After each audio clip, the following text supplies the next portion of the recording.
You're in the zone, coming to you live from the Oaklawn Racing Casino Resort Studio. Oaklawn, Arkansas's only racing casino resort. Now, here's Justin Acree and Wes Moore on the Buzz Radio Network.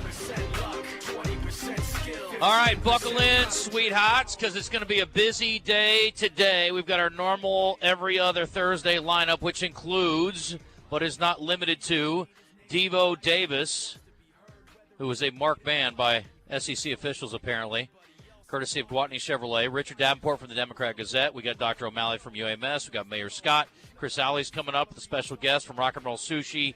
And we got lots of stuff to talk about, like football and basketball and things.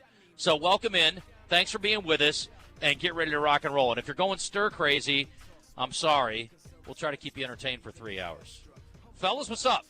Man, it is good. Roads are a little worse today. Yeah, they're definitely worse. Leaving my neighborhood, all that snow that it was really, to me, easier to drive in. That snow last night or yesterday started to melt, and last night it refroze, and my streets were slick. That was the first time I really experienced a lot of sliding. Now, when I got on the main Highway 10 and Cantrell, I had a couple problems, but nothing major. And then once you get back on the side streets, parking lots, it's like, whoa, it's slippery. I drove to Nashville yesterday, so, I guess everybody's got their own issues. So there you go. Did you have issues? No. I mean, did you have issues driving? No, obviously I've got lots of problems, but no issues driving. I made it here faster than normal, actually, so I don't know what happened. Less cars on the road, probably. Yeah, there were a lot of truckers still. I mean, still True. guys who want to pass guys that are going 65 at 66. It's the worst. And I appreciate the people who drive the trucks. It's not an easy gig. And listen, if you think it's scary driving an SUV or a sedan on this crap, try doing it on an 18-wheeler. So it takes some guts to do that, and I appreciate the folks who work over the road. It's not an easy gig, but yeah, it is a little frustrating at times. Anyway, let's talk about some fun stuff. We got, I guess, one more bad news piece is that there's not going to be any racing in Oaklawn this weekend out of an abundance of caution and because of predicted cold temperatures. And so I think I went to the one place in the South, guys, that's actually colder than Little Rock. So bad move on my part, but that's where the game is, so that's where I am. UCA playing at Lipscomb tonight. Little Rock's playing on the road tonight as well, the men and women. And so anyway, but no racing at Oaklawn this weekend. We're still going to have Oaklawn Race Day this Saturday because why, Wes? What is there to do on a Saturday when there's no racing at Oaklawn? Off-track betting. Still plenty of money to be made. That's right. Get your Oaklawn Anywhere account warmed up and get it funded and get ready to rock because we got the LeCompte, which is the latest points race towards the Kentucky Derby down at Fairgrounds, and hopefully New Orleans is not suffering through any of this crap. And they're running this weekend. They've also got a Philly race for Oaks Points. We're also going to take a look ahead, I'm sure, at the Southwest Stakes potential starters because it's only 2 weeks away, guys. And all I can say is better this weekend than next weekend to have the snow and the issues. Hopefully it all clears out because next week we got Big Buck, we got the Southwest Stakes. So it'll be a big weekend, and it looks like the weather is going to be significantly better. And that's good news. That's refreshing. It is. Okay, so last night got a chance to watch some college hoops. I'm sure you guys did too. I hate to do it, but let me give congratulations to John Calipari, who got his 400th win at Kentucky last night, winning 90-77 over Mississippi State.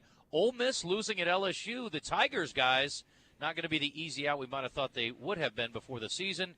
And Auburn rolling at Vanderbilt here in Nashville, not surprising, 80-65.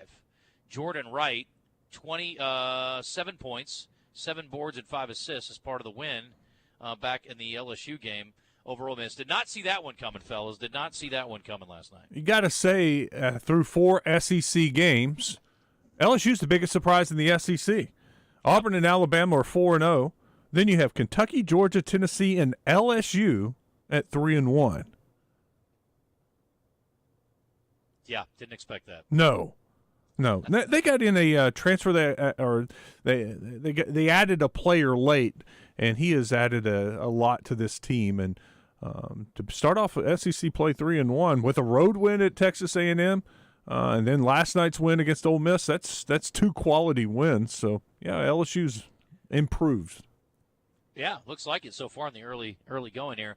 Big games coming up this weekend too, and again, some teams like A&M got to be desperate right now. Expected to do big things. Start out 1-3 with a heartbreaking loss the other day, and they got a tough one going to LSU this weekend. So that'll be a big game.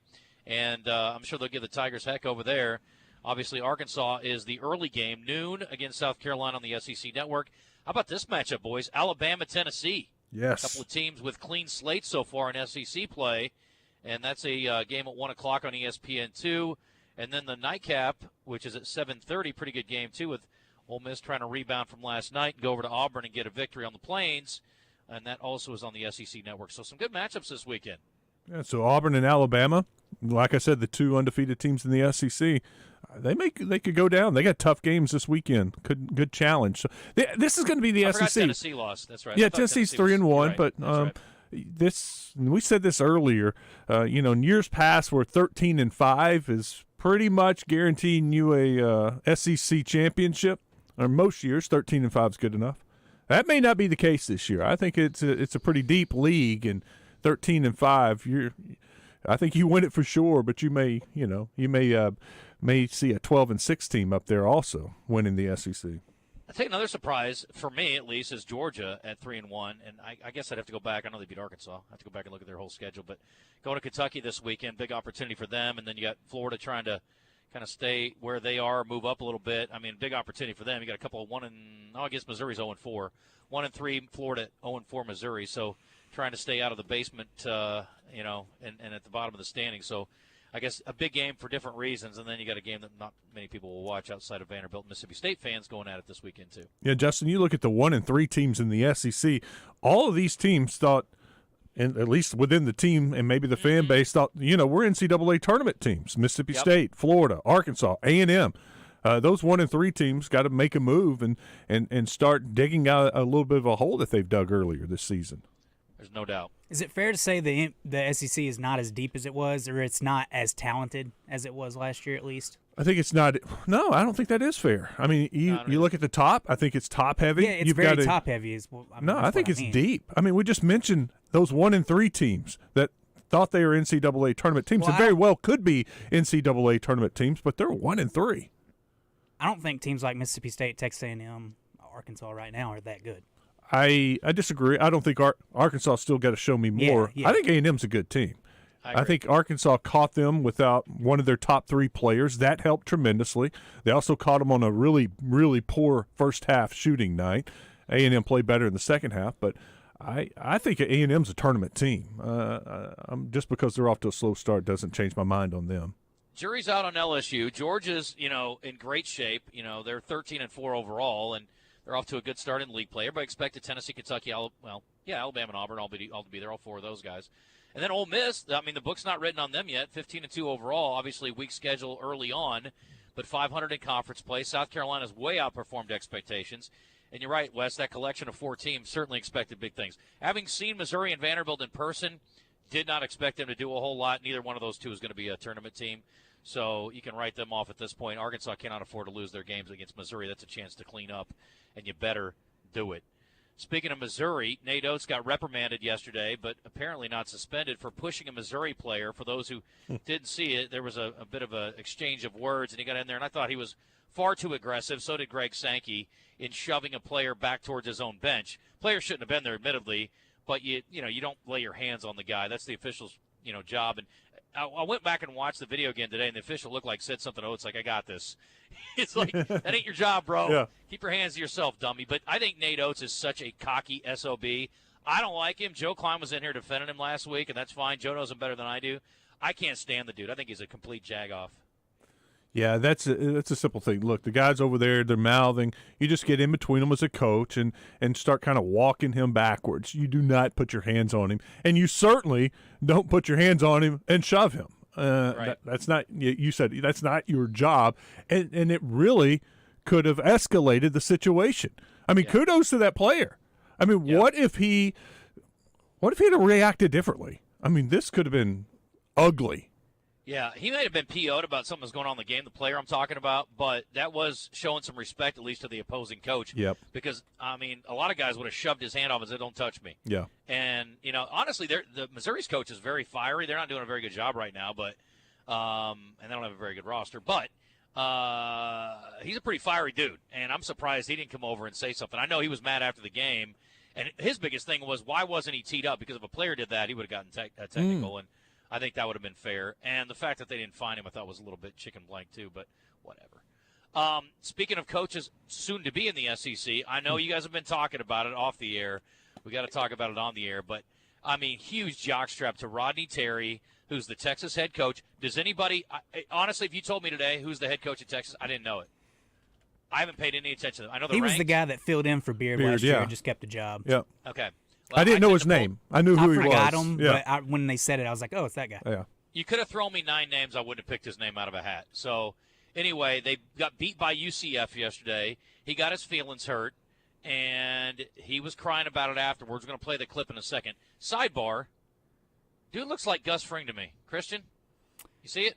He looks like Giancarlo Esposito. That's right. I put the pictures up side by side I guess. today. I was like, listen, Gus Fring, you're not going to tell me I can't say horns down. Anyway, here he is after the game. And the problem is, again, it's kind of like the Nate Oates thing, right? You don't need to tell the players what they should and shouldn't do, can and can't do. You might pull the head coach aside and go, look, dude, didn't appreciate that. That's not cool. But you don't go down the handshake line and tell players from an opposing team that horns down is classless. I thought that was the biggest Delta Bravo move I've seen. That was, to me, it was not as bad as Oates' deal, but pretty soft, yeah? Yeah. I mean, who are you to be telling me this? I mean, seriously, I don't need a lecture from the opposing coach on what I need to do. If my coach doesn't like it, he will talk to it and he'll address it in the locker room or wherever. But no, that's not your place. Also, you're just adding fuel to the fire. Honestly, I mean, now like it. We're not talking about it normally, but we are now because you're crying about it. And now, yeah, you think wherever they go from now on, I mean, even more so, the fans, players are gonna be doing the hook 'em horns. It's like no. I thought that was really a bad move on his part. Yeah, I know Johnny Dawkins said, he's the head coach at Central Florida, said he didn't see it, but my thing is that's not what this shake line is for. And again, you pull Dawkins aside and say, look, I didn't appreciate that. I think it's pretty low rent. But here's the deal about Central Florida. What's unique about them in Texas? They're now in the same conference. It's new for Central Florida. So guess what? Those players are excited. Plus, you just came back after being down big, and you beat a ranked team. Of course they're excited about it. And here's what I hate to break to Texas. A lot of the teams that you play next year are going to be playing you for the first time in a long time, and they're going to be really excited to beat you, especially if you come in here ranked and they come back and beat you. And that's their right. And you're going to get it from the fans, and you're going to get it from the players, and, hell, you're probably going to get it from some coaches too. That's just the way it goes. Let me tell you what, crybabies. Cry your eyes into your little cry towel that cost $271 million because that's how much money Texas made last year. They just reported record revenue net last year, $271 million. You know why you get it? You ought to look at it as a sign of respect because you're a big dog when it comes to making money. You're a ranked team, and you got beat by a lesser team. And their coach is a big old baby about this, and he better get over it before he gets in the SEC because it ain't going to get better. It's just going to get worse. And if you think Big 12 fan bases are cocky, just wait till you get over here, dude. It's just going to get worse for you guys. Here's Rodney Terry after the game, whining in his press conference. And again, him trying to explain why he's mad is almost lamer than him complaining about it to the players. I'm a big believer in, you win the right way, you lose the right way. And, I always tell my guys, whether you win or lose, you win the right way. You lose the right way, you carry yourself the right way. You don't go through the handshake line or prior to getting to the handshake line and have about 6 or 7 guys putting the horns down. We don't do that, because when you do those kind of things, it looks very classless, and it also looks like you were just hoping to win. We never go into games trying to hope to win. We go into games expecting to win. So we don't act like that. We expect to win. We don't jump up and down like we won a national championship. We sure don't step on anyone's home court deal and act crazy and try to show them up in any way. We don't do that. So that's what I was angry about. And I was letting those guys know you don't do that. You guys won. Hey, we shake your hand, tip our hat to you, but we're not going to let you act that way in our building. You're not going to do that. You're not going to put your horns down and do all that nonsense. Oh, let me tell you something. We are going to do it, and we are going to do it in Austin, and we are going to do it in Fayetteville, and we are going to do it in Auburn, and we're going to do it in Tuscaloosa, and we're going to take back the White House. Listen, you better get used to it, dude, you big old baby. I mean, how pathetic is that? And the thing is, too, I would feel differently if they were horns down in the face of the players after they won. Yeah. That's different. They're celebrating at the end of the game as the final buzzer's going off, and they're walking over to the handshake line. Give me a flipping break, you big baby. God. Yeah, I grew up in Texas. I know a lot of Texas alum. I didn't like Texas growing up, and I've done my share of horns down. Not once have I ever had one of my buddies get mad at me for doing that. It's not a big deal. People don't get offended like that. He got more offended about this than anybody I've ever really seen. Part of the deal. He was butthurt because they got beat. Yeah. That's it. He was mad because they got beat. Mad and embarrassed, and he took it out on the other team celebrating. Well, I don't remember which one of you two said it earlier, but all you're doing is asking for more of this now. Oh. Now we know it gets under your skin. Now we're going to do it twice as much. I'm going to do it when you win, not just when you lose. You're going to get it all the time, you jerk. Anyway, so that's that story there. Just wait. I cannot wait for next year, man. Because, again, I mean, most of us were brought up to hate Texas. I mean, I hated them as an Iowa State fan, because they got all the calls when we played against them. They screwed us out of a couple of games over the years on some calls that were questionable. There was a football game I remember where we stripped them at the 1 and they gave the ball back to Texas for no apparent reason, and then they ended up winning the game. It was complete nonsense. But that's what happens. You get all the advantages. You have everything you could possibly ever have in your favor, and it's still not enough. You still got to cry. But anyway, whatever.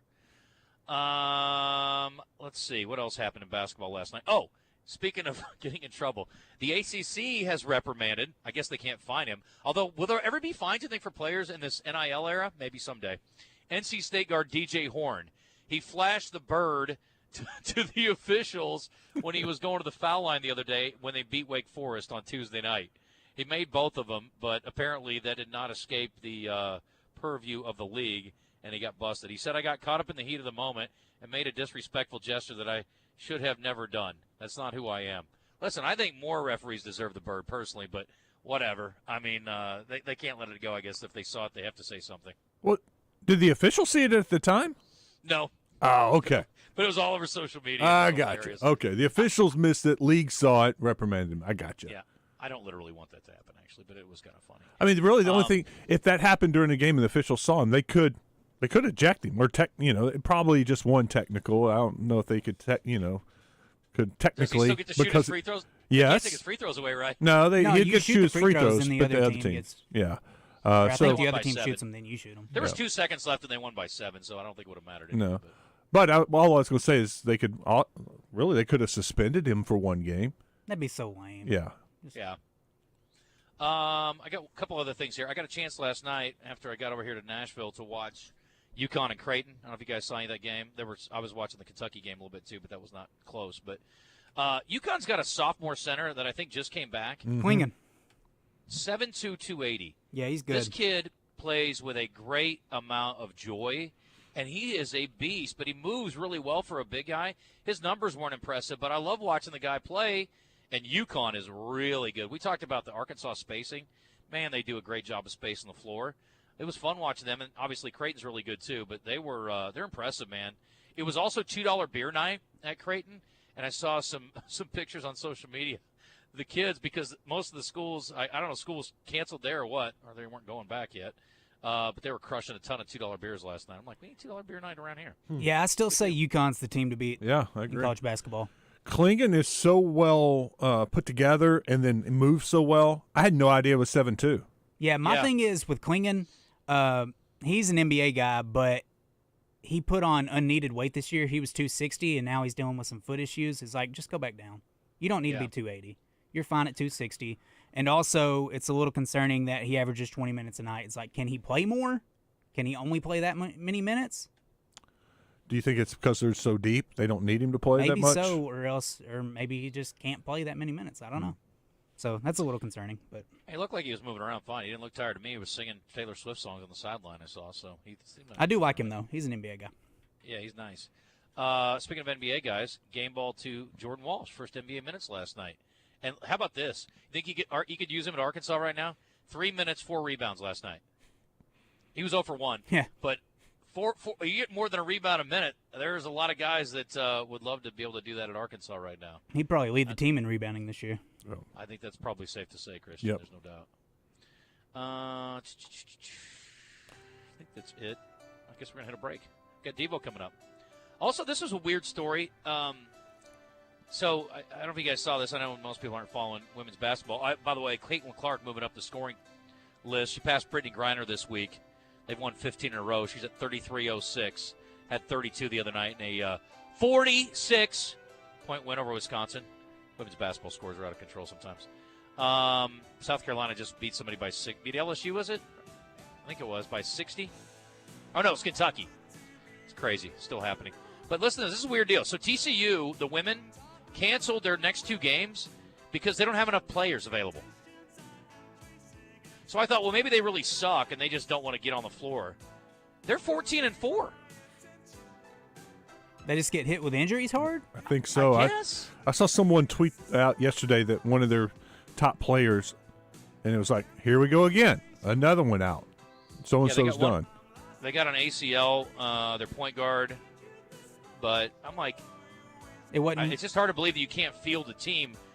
You know, you're 18 games into the season. I don't know. It's just crazy to me. You can't put 5 out there? 13 scholarship players. You got how many out with injuries? They had 10 players play on Saturday. It must be an illness, too. Down. Yeah, it wasn't you might like be a right. DeAndre Ayton situation where he was iced in and he couldn't get out and go to his professional game where he's getting paid $30 million a year.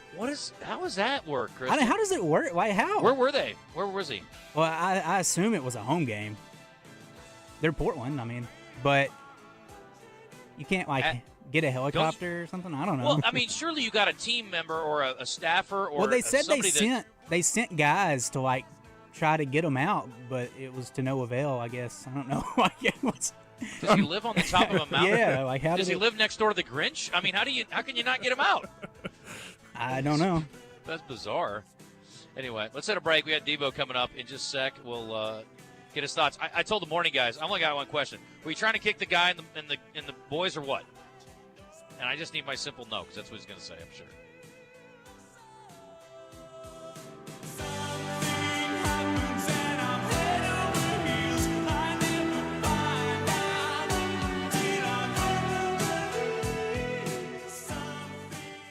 Stay up to date with the latest Razorback news with the Red White Report every weekday with Justin and Wes on The Zone. Brought to you by Big O Tires with locations in Cabot and Conway.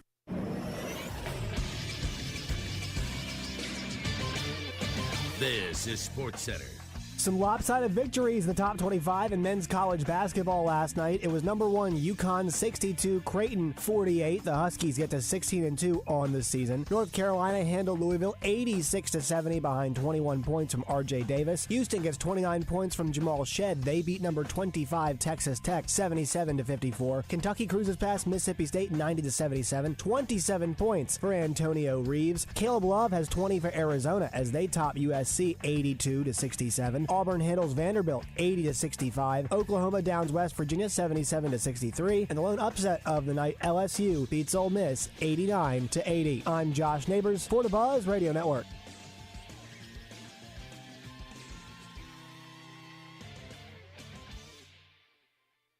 Impressive, powerful, aerodynamic, thrilling, and unforgettable. All words to describe Saracen's January giveaway vehicle, Nissan's exciting 400Z. Play at Saracen all this month for your chance to win an incredible Z car from Welch Nissan. Winning is as easy as simply playing Saracen's games. Take the short 40-minute ride down to Saracen Casino Resort. It's Little Rock's closest place to play, and it's the only place in Arkansas to win a fabulous Z car. Saracen Casino Resort. Gambling problem? Call 800-522-4700. Roger Scott, I'm going to talk to you about Sigma Supply Packaging Products and how they think outside the box. Sigma Supply, they're problem solvers. Now, they've been helping business owners for years with their waste audit analysis program. They're going to come in, they're going to analyze your packaging and shipping and see if automation is what you need to cut costs. Call or text sales manager David Breitenberg with Sigma Supply, and you can schedule your waste audit analysis. Here's the number, 501-617-4600. Sigma Supply Packaging Products. If you're not using Sigma Supply, you got low-grade product, man. Arkansas's #1 Chevy dealer is a proud sponsor of the big game. Since 1957, Gwatney has had its own winning team. And with brand new team member Devo Davis, they can't lose. I'm proud to know I have the support of my personal hometown dealership, Gwatney Chevrolet. Trading with Gwatney is a slam dunk. Gwatney Chevrolet, 1301 TP White Drive in Jacksonville. Call 982-2102. GwatneyChevrolet.com. Chevrolet, find new roads. Go Gwatney or go home.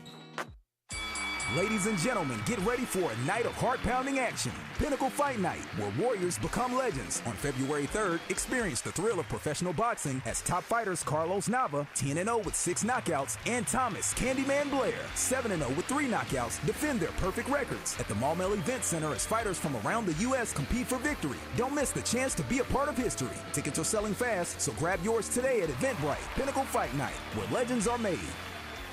You're back in the zone with Justin Acree and Wes Moore, Central Arkansas's only midday sports talk show. People dream high in the quiet of the night. You know that I caught it. Bad boy, shiny toy with a price. You know that I bought it. Killing me slow out the window. I'm always waiting for you to be waiting below. Devils roll the dice, angels roll their eyes. What doesn't kill me makes me want you more.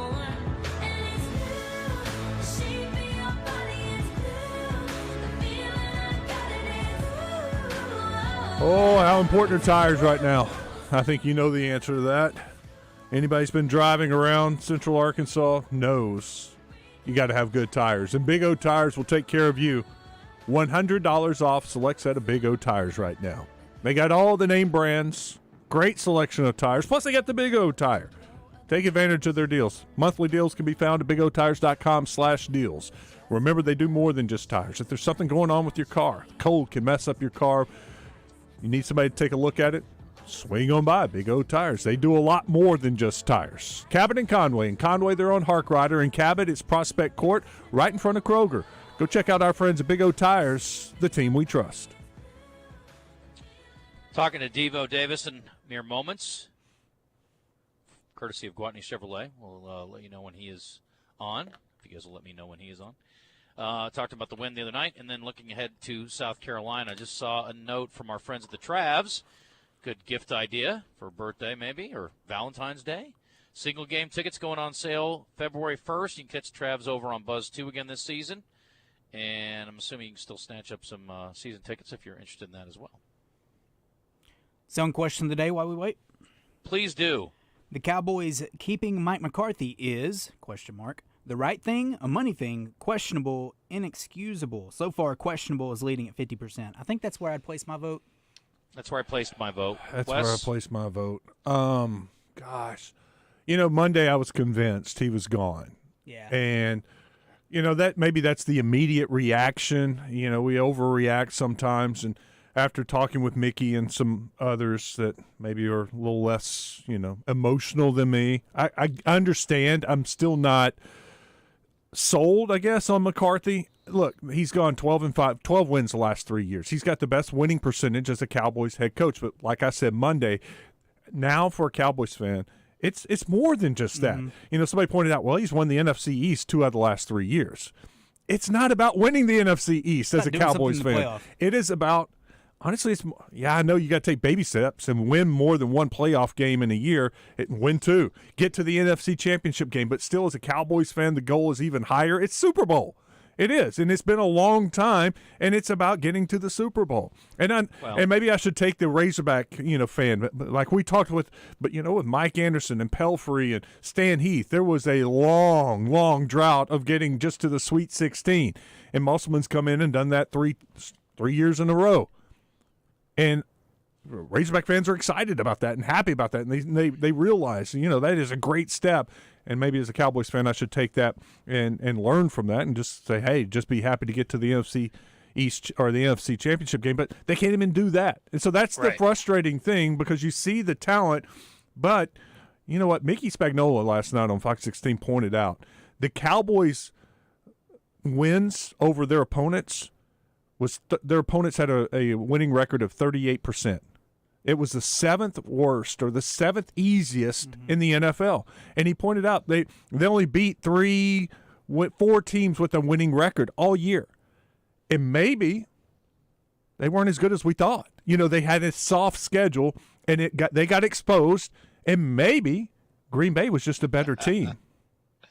I just got a note from Kev, who's also a Cowboys fan. He said we should have had an E-choice. BS. So apparently he is not very happy about the decision. I was going to point out something, too, I saw this morning. How many wins have the Cowboys averaged the last 3 years, Wes? 12. How many wins have the Eagles averaged the last 3 years in the regular season? Somewhere around 12. Pretty close. 12. 12. Yeah. Nick Sirianni's won 36 games in the regular season the last 3 years. I believe that's what I read this morning. They also went to the Super Bowl. And guess what? His head's potentially on the chopping block, too. Here's what's going to suck if you're a Cowboys fan is they fire Sirianni and get somebody that everybody perceives as an upgrade, Harbaugh, Belichick, and you're sitting there holding McCarthy for another season, and you have the same thing happen. If I'm a Cowboys fan, I don't like this dude, but there's a certain someone in the world of media that's burning his Cowboy stuff and throwing it in the trash, and I think there are going to be a few more people joining him next year if that happens. Yeah, that's the thing. This is the offseason where great head coaches are available. That's the thing that you see that's out there, you know. Pete Carroll at worst. I mean, if a lot of people went ABC, they put Pete Carroll at C. I think that's an upgrade. You know, B, Harbaugh, or A, Harbaugh. Yeah, I'll take him, sign him up. And I'm even like Bill Belichick. Coach Kelly's taught me into that. So, yeah, you see the options that are out there. And, you know, remember this time last year, we're like thinking, or 2 years ago, it's a 1-year deal because there's a certain coach out there, former coach from New Orleans, that they're going to grab as soon as he's available. Well, that didn't happen. Now here's Jerry Jones is known for this, though. Honestly, guys, he gives his coaches a lot of rope. He's not one to react quickly. He does. He takes the slow route with his coaches. And Jason Garrett was hung around for a long time, a lot longer than he should have as a Cowboys head coach. Well, that's what I was going to say. He gives the wrong ones a lot of rope, though. Yeah. That's the problem. You know. Yeah. There are a couple of guys he should have never let get away from him, but because of pride, he did. And then he keeps these guys that are, I don't want to say bums, but not nearly as qualified or as good or successful. It's kind of like complacency, which is odd. Devo's calling, by the way. Okay, let's get him in. Yeah, I'm surprised. I am. I'm surprised, and I'm a little disappointed. I thought they're going to move on. I don't hate Mike McCarthy, Wes. No. And when he was hired, I thought it was a pretty good hire with the championship pedigree. And honestly, I hope it works out. I hope you guys get to the NFC Championship game next year, but it is going to be a really tough thing to swallow as a Cowboys fan if you guys fall on your face in the first round of the playoffs or, God forbid, don't make it next year. How much of Sunday's game was McCarthy's fault, though? Look, he's the head coach, so you're ultimately responsible for all of it. I'm sure, yes. Surely you discussed the defensive game plan, even though you're the offensive play caller now. Or maybe you didn't. But, no, obviously the defense was Do you put that loss mostly on Dak? Or mostly on the defense. Mostly on the defense. Defense was but atrocious. Then, Dak set him, and put him in bad positions. Yeah. The decision to play more zone than you've played all year baffles me. And Dan Quinn's a great DC. Dak gave them 14 points. How much did they lose by? Well, Dak, they padded some stats there at the end. It was just meaningless. Yeah. Dak gave him 14 points. You can't do that against anybody. Certainly not a team that good. You're going to lose that game 9 times out of 10. That's it. That's all it comes down to.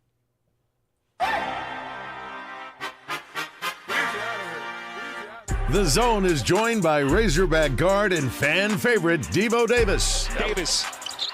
Davis going right to the rack. Pretty finish with his left hand. Devo grew up in Jacksonville, so it only makes sense that he's brought to you by Gwatney Chevrolet. Gwatney Chevrolet is the gold standard for car shopping experience, and Devo Davis sets the gold standard for basketball play. It's Davis for the lead. Timeout, 2.9, Arkansas by 2. What a shot! Visit GwatneyChevrolet.com to see all the great deals. Now, let's hit the hardwood with Devo Davis. Devo, welcome. Hey, how you doing? Good, buddy. Congrats on the win. Thank you. Appreciate it. We needed much win. No doubt. I feel good about it. Yeah, sure. Guarantee you. I got 2 questions for you, and then I'm going to let the guys go. First question. Were you trying to kick the guy in the groin or not? No, I didn't. You know, it's crazy. It's like when I do layups and stuff, nothing like how I do it, within the aspect of my legs going places or whatever. And, he came out of nowhere. So, I didn't see him, and then I actually was coming down in my legs. Like, I got to come down, and my legs got to come down with me, I mean, gravity is crazy. So, like, I had no opportunity to, like, pull my leg back, and so I accidentally kicked him, but it wasn't on purpose. Yeah, I didn't think so either. I thought it was you can't say it because I don't want you to get in trouble, but it was a BS call for you to be ejected.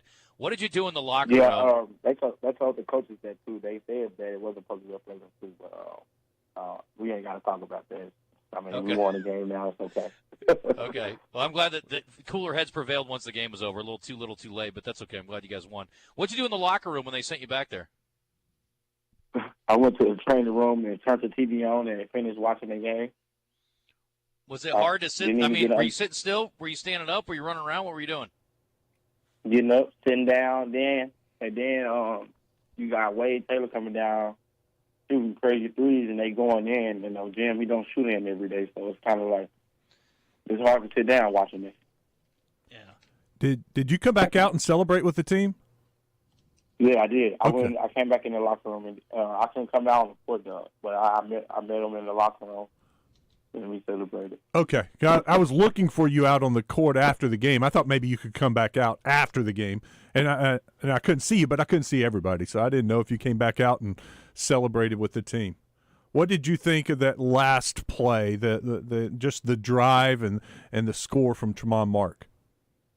Oh, amazing! I mean, setting the second one-on-one play, great one-on-one play. I feel that was a look that Coach Musk would have drew up regardless who was out there, regardless how much time was on the clock. It was going to be either that or some type of ball screen action. And so I think it was a good play.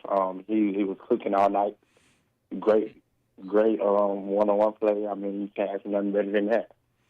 You were ejected with 4 minutes and 41 seconds to go in the game, so your defense was missed down the stretch. Who were you guarding during the night? We were switching off. I had a little bit of Radford. I mean, that's usually who I guard since I've been here. I usually guard Tyrese Radford. A little bit of Wade Taylor. He had a crazy night, even though he took like 30-some shots. I mean, it's still a lot of shots, but I mean, I guess 41 points, you can't go wrong with that. But and then I guarded some of their three-mans as well. So. Yeah, 41's good. He needed 43, though. That's the thing. Boots had a terrible day. 2 of 15, 0 of 5, so tip of the cap to you. We also talked going into this game about the need to find rebounds. And, Devo, you and L, and it was good to see L back on the floor and playing well. You guys led the team with 6 rebounds apiece. But it had to be frustrating. They ended up with 19 rebounds. A lot of them were just balls batted out off of misses. And let's be real, this is an A&M team that doesn't shoot it particularly well, so there are going to be a lot of rebound opportunities. How tough was that to see them, collecting all those offensive rebounds? Yeah, that's a big emphasis we put on a lot of these games that we been playing in, and we not a good rebounding team, and so we got to continue to get better at it. I feel that we can. It's nothing that it takes rebounding, but effort. It's effort, and I mean, if everybody want to rebound, or the 5 guys that's on the court, if everybody pull in and rebound on the defensive end, especially, I think we could be a better rebounding team. But, I mean, it's not something that we can't get better at, and I think we will. Talking to Devo Davis on the Brandon Moving and Storage Hotline, brought to you by Gwatney Chevrolet. I just mentioned L, and he's a guy that's been a little bit buried on the bench. And then, you got some guys that played really well in the previous game in a loss, and Coach sung their praises, and then one didn't see the court, one barely saw the court, and then Battle didn't play. I mean, you've been through this over the years too, where your minutes go up and down. Obviously, you're a guy that gets leaned on pretty heavily now in your last year, but as a player, it takes some real maturity, and obviously you got to look at the big picture. But it's got to be tough, I would think. Yeah, tell me what that's like.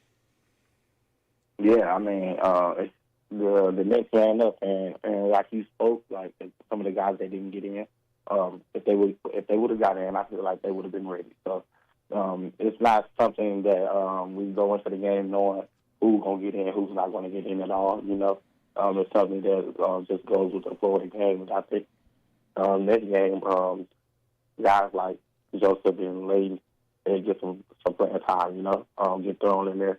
Because some different guys played this previous game. So, I mean, we go back and forth. I mean, there's no specific lineups that we really practice with or anything like that, other than the starting five. Once that's announced, once we start scouting and things like that. So, Devo, I don't know what would have happened if Tremont Mark doesn't hit that shot for the rest of the season, but I don't have a good feeling because of the hole that you dug. You lose a 20-point lead. It would have been a devastating loss. Instead, it is a great win, and the feeling across the state is a lot better this week than it has been. What is it like in the locker room? What's it been like the last couple of days at practice?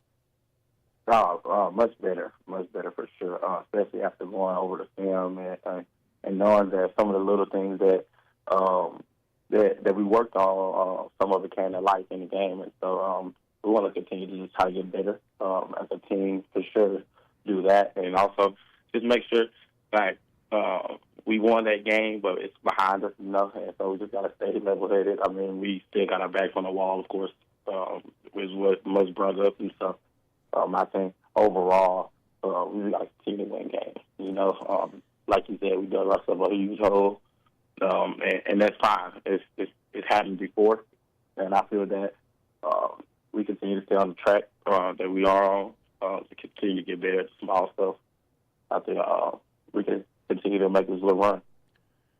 Devo, Coach praised you guys' grit after the game. That was one of the first things he mentioned on the post-game broadcast. Talking to the ESPN guys, he mentioned in his post-game to the media as well.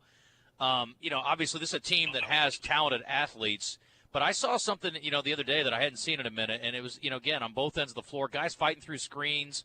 I mean, defensively, you guys had a little edge about you, and it really helped set the tone early on. You know, I'm just curious what the difference was for you guys. Not to say that you haven't been playing hard before, but it seemed like there was an extra step forward. You guys just peeved off about losing all these games, or what was the deal? What was the difference in the edge, you think, the other night? Yeah, of course, the losing part, nobody wants to lose. We built a program that's built on winning, and so of course, losing is not the motive at all. And so, yeah, we're all mad about that, but we also know that we got to get better, like I've been saying. But yeah, like just knowing that we as a team got to know, like, we got to stay together. The practices is really a key for us. We are a really good practice team, and we just know we have to translate the practices to the game, such as moving the ball a little bit more and moving without the ball on the offensive end, helping each other on the defensive end, on hip sides and the bottom of the eye and things like that. And so just helping each other out on both ends of the court. So it can make it a little easier for all of us, which it's been like that the last few years for me. I mean, I feel that the guys that get on the court with me, they help me out to make me look better, but then I also help them out to make them look better, you know, in certain areas and stuff. I mean, just sticking together and making sure, like I said, like the practices, making sure we're all glued and making sure we're all on the same page. South Carolina Saturday, good luck to you. You know what happens if you win? Yep. It's a winning streak. Let's get it going. A winning streak. And then we got to go to Oxford. And then we come back and play Kentucky. So, pretty good winning streak there. I mean, that'd be nice. Then we come here after Oxford. I feel Kentucky game will be crazy. Let's go. First things first. Go crush those Gamecocks on Saturday, man. Good luck this weekend. For sure. Appreciate it. Thank y'all. I'll talk to y'all next week. Thank y'all. All right. Devo Davis, always great and candid, and we appreciate Gwatney Chevrolet. He's been a great segment. We're going to miss him next year. Got to find a replacement. It's going to be tough to replace. That's big shoes to fill. Couldn't he potentially come back again? Maybe he's an assistant coach. I don't think any of us expect that, but he could. Yeah, I don't imagine that's going to happen. 10:50, got to hit a break. Richard Davenport on the other side. Get a recruiting update. Stay tuned.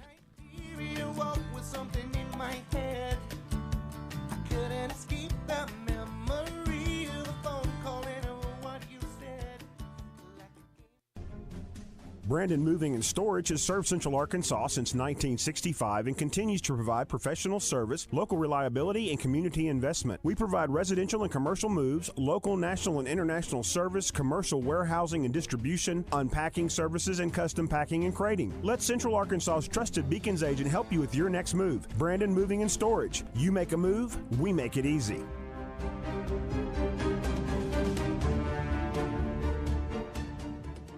Are you curious about QC Kinetics? Let me tell you what we do. That's Dr. Daniel Zuckerman, a medical director at QC Kinetics. We treat people who have joint pain, and we use your body's healing properties, the things that you already have in you, in your blood, to heal your knee pain, your joint pain, your shoulder pain, your back pain. You have everything that you need in you already. The same natural process that heals a cut on your finger also works inside your body. And so what we do at QC Kinetics is take those healing properties, concentrate them down from your body, and put them where they need to go. We are the experts in regenerative medicine. That's all we do. And best of all, there's no surgery, no downtime, or harmful drugs. This is the future of medicine. And your consultation is completely free. Call QC Kinetics, 501-222-8440. That's 501-222-8440. 501-222-8440.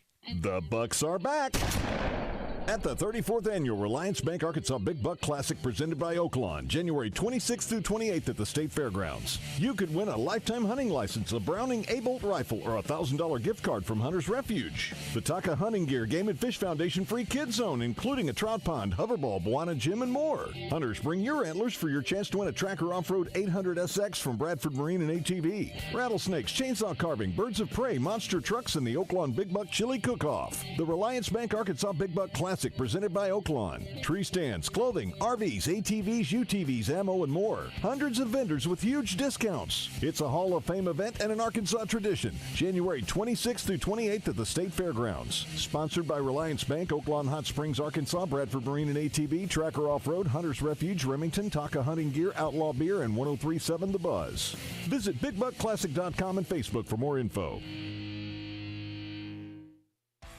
River Valley Tractor, your leading Kubota dealer of Central Arkansas. River Valley Tractor is closer than you think. A company that cares for you is right around the corner. RiverValleyTractor.com. With 5 great locations to better serve you, visit River Valley Tractor in Bryant, Sherwood, Conway, Russellville, or Pine Bluff today, or find them at RiverValleyTractor.com. Work smarter, not harder with River Valley Tractor. River Valley Tractor, closer than you think. Welcome back to The Zone in the Oaklawn Racing Casino Resort Studio on the Buzz Radio Network with Justin Acree and Wes Moore. All right, let's get to it. Recruiting time with Richard Davenport from the Arkansas Democrat-Gazette and Whole Hog Sports. Richard, how's things in Northwest? Cold, man, cold. I noticed one thing. It definitely, and I knew that before we moved up here.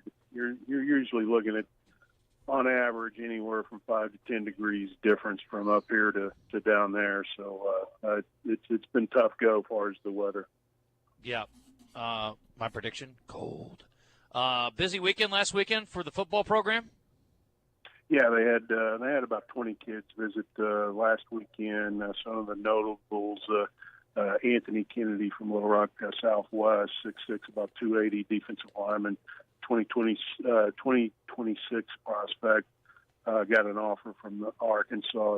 He had a few other offers before visiting last Saturday, but he's a kid that dreamed of getting an offer from Arkansas. Now he has that. So, but being a 26 guy, he obviously has plenty of time to make a decision. So no hurry there.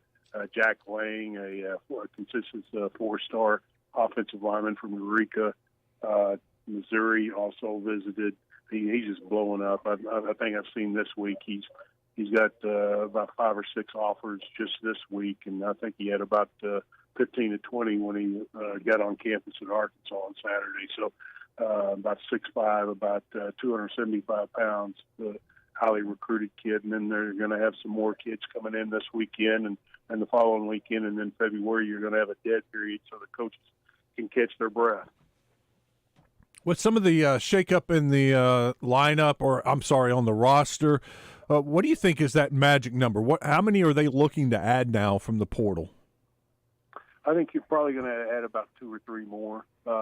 Maybe another linebacker, maybe another offensive lineman. But I think some of that depends on how the spring goes. I think when you go through spring, you evaluate what you got, and you see some of the younger guys and see how they develop, and then you may reevaluate what you thought you were going to need in the spring and going into the summer as far as the portal. So I think definitely linebacker, possibly an offensive lineman, but some of that is kind of just still up in the air. But I think those are the two main areas that you're probably looking at, along with defensive tackle. They got a defensive end from the portal who they really like, but they need an inside guy. I saw you do a story on Cross Johnson, and he'll be coming after the spring. What do you know about this wide receiver? 10.54 in the 100 meters, 21.07 in the 200. Smaller guy, about 5'10", about 170, 160. But Coach Petrino obviously knew about him and extended an offer on signing day on December the 20th, and he was committed to Louisiana Lafayette, but obviously switched to Arkansas. Just speed, and that's something that I think Coach Petrino's always wanted at receiver, and you remember what he did with the guys that he had at Arkansas. They usually had outstanding speed, and then they also got the transfer Anthony Jordan from Texas A&M, another speedster like it. I think he ran a 10.16 at Kentucky as a freshman, which is maybe one of the fastest guys I can recall at Arkansas in a long time, if ever, at football.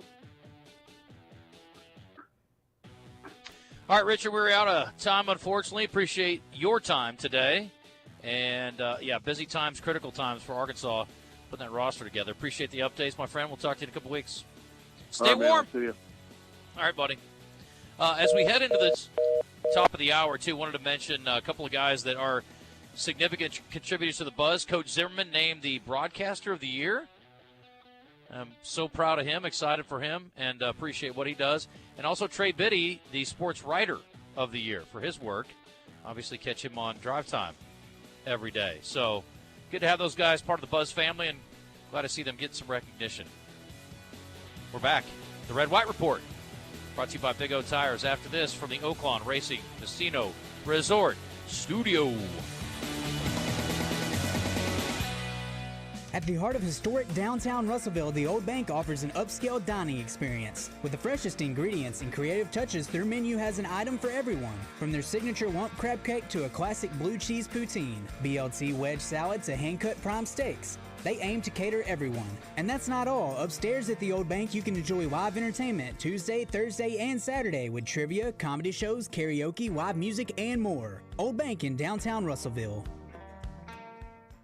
Double B's presents Joseph Pinion when he joins Randy and Rick each week on Drive Time Sports. Double B's is an Arkansas company with over 34 locations and growing strong across Arkansas. Double B's, where you gas it, grab it, and go. That's Double B's. If you are looking for a safe and loving home for you or your loved one, visit Heartland Rehabilitation and Care Center. Just 15 minutes from Little Rock and Benton, our skilled nursing staff is dedicated to providing quality long-term care and short-term therapy. Visit heartlandrehabcenter.com. You can call Heartland home. Fence Brokers presents Razorback Graffiti every Monday morning. Call Morning Mayhem and let them know how you feel about how they did. One sentence and one sentence only. Sports. We've got that wood. I got that wood. And much more than you can handle on 103.7 The Buzz. KABZ Little Rock. Buzz News with Channel 7's Cassandra Webb. Arkansas State Police and other law enforcement agencies swept through northeast Arkansas, making 245 arrests in just 8 hours. State police say the operation was focused on removing wanted and repeated offenders from the streets of Crittenden County. In addition to the arrest, law enforcement officers recovered 8 guns and illegal drugs ranging from crack cocaine to marijuana. 449 violations are being charged in 75 criminal arrests. 13 DWI arrests were also made. The winter weather continues to force schools and some businesses to close until more roads become clear, but some local business owners have kept their doors open through it all. Eric Hergit, owner of Heights Corner Market, says staying open has made a big difference. His biggest issue has been employee safety. He adds customers have expressed a lot of gratitude because not all grocery stores are open. For more news and weather, download our free KATV News and Weather apps. From the Channel 7 Newsroom, I'm Cassandra Webb.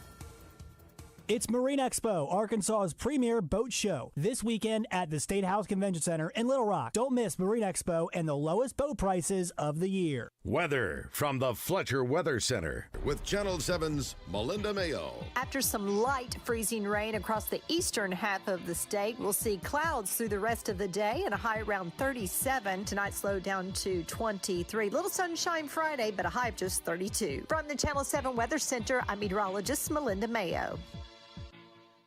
Today's special at the Riverfront Steakhouse in the Wyndham Hotel. Dinner for 2 for $60. Split a 10-ounce filet, fried shrimp, and our famous salad bar. The king of Arkansas sports talk, Randy Rainwater for Bet Saracen. There's big news in the mobile sports betting business. Bet Saracen was just named the 15th largest sports book in America. That's because our Kansans like to do business with a winner. Find all your winners on Bet Saracen. Download it today. Look for my R prop bet specials. I pick them, you win them. Bet Saracen is Arkansas's favorite sports wagering app. Gambling problem? Call 800-522-4700. Hi, folks. It's Chris Zender here at Frank Fletcher Dodge Chrysler Jeep Ram in Sherwood. When you're in the market for a new Dodge Chrysler Jeep or Ram, we hope you give us a chance to earn your business. Here's some things to consider. Fletcher Dodge has been family-owned dealer here in Sherwood for over 25 years. We know how to take care of our customers to keep them coming back. Every Dodge, Chrysler, Jeep, Ram dealer pays the same price for their vehicles. It's the dealer that makes the difference. We'll give you the best deal up front. No haggling, no arguing. We make it easy to buy a new vehicle, and we'll pay you more for your trade-in. Compare our deal to anybody's, and you'll buy from us. Come see us today for the deal of a lifetime on new Dodge, Chrysler, Jeep, or Ram.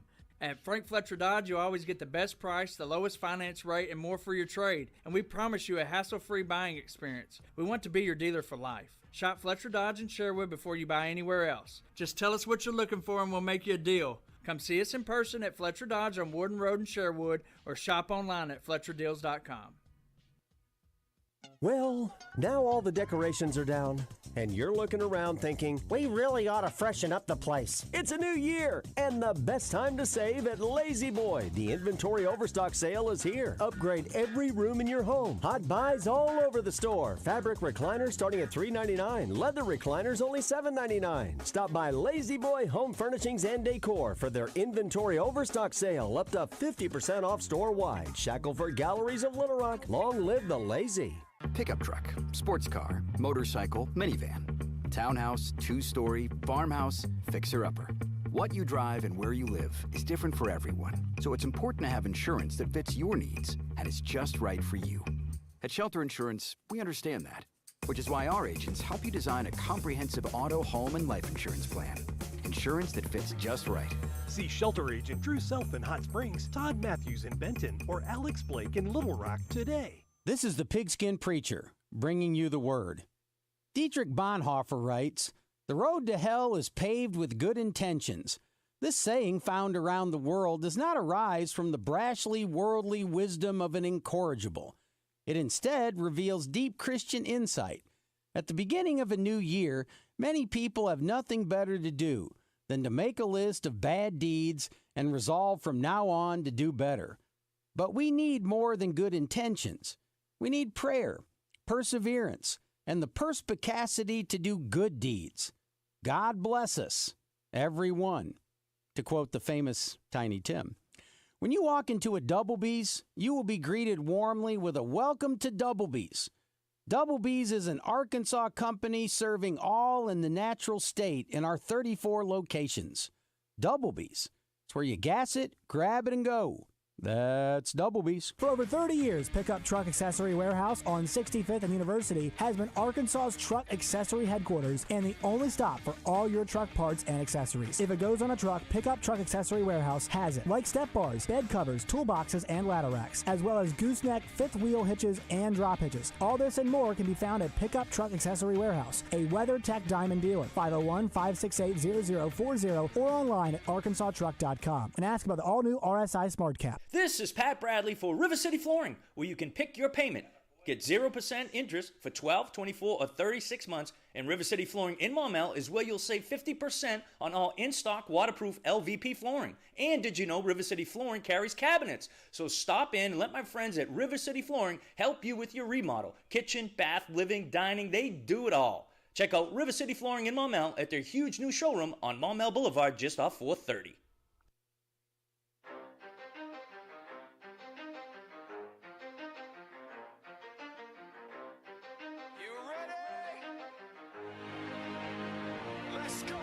You're in the zone, coming to you live from the Oaklawn Racing Casino Resort Studio. Oaklawn, Arkansas's only racing casino resort. Now, here's Justin Acree and Wes Moore on the Buzz Radio Network. All right, brief red white report coming up. We're going to touch on some NFL because we got some sound from many of the contributors. At the bottom of the hour, we've got Dr. O'Malley from UMS Orthopedics. If you've got a question, we haven't called for enough of that. If you've got a question for Doc, you can call in during his segment at 661-1037. How often can you get free medical advice? We should probably do a legal segment, too. Free legal advice? I'll give you some, but I'm not a lawyer. And then at the 45 mark, we got the mayor of Little Rock, Frank Scott Jr. We'll talk to the good mayor about what's happening with road clearing and, getting people that need warm places to stay, keeping them safe, and what's going on in the city with that. And then in the final hour, Chris Alley's coming up with a special guest to do another review, guys, and I'm sure he'll be feeding you lunch. So, yay you. The Red White Report is brought to you by Big O Tires, with locations in Conway on Harkrider and in Cabot on Prospect Court. Big O Tires offers an endless selection of wheel and tire combinations. Big O Tires, they have everything you need to fit your budget and style. You guys alive back there? You okay? Barely. Yeah. What's going on? What's wrong? Just thinking about incident? that food, just savoring in my mind. I haven't ate all day. Yeah. I haven't either. Stay focused, boys. Got work to do. Getting angry. Razorbacks are tied for 9th in the SEC right now. They got work to do. They should be angry as well. And Auburn and Alabama remaining perfect. We got some big matchups this weekend, and we will, I'm sure, touch on those again tomorrow. By the way, hey, don't forget the Marine Expo tomorrow. Wes is going to be out there with, I assume Pigskin's going to join you, Wes? I got to check on that. I'll let him and Philip know that's where I'll be if they want to swing by.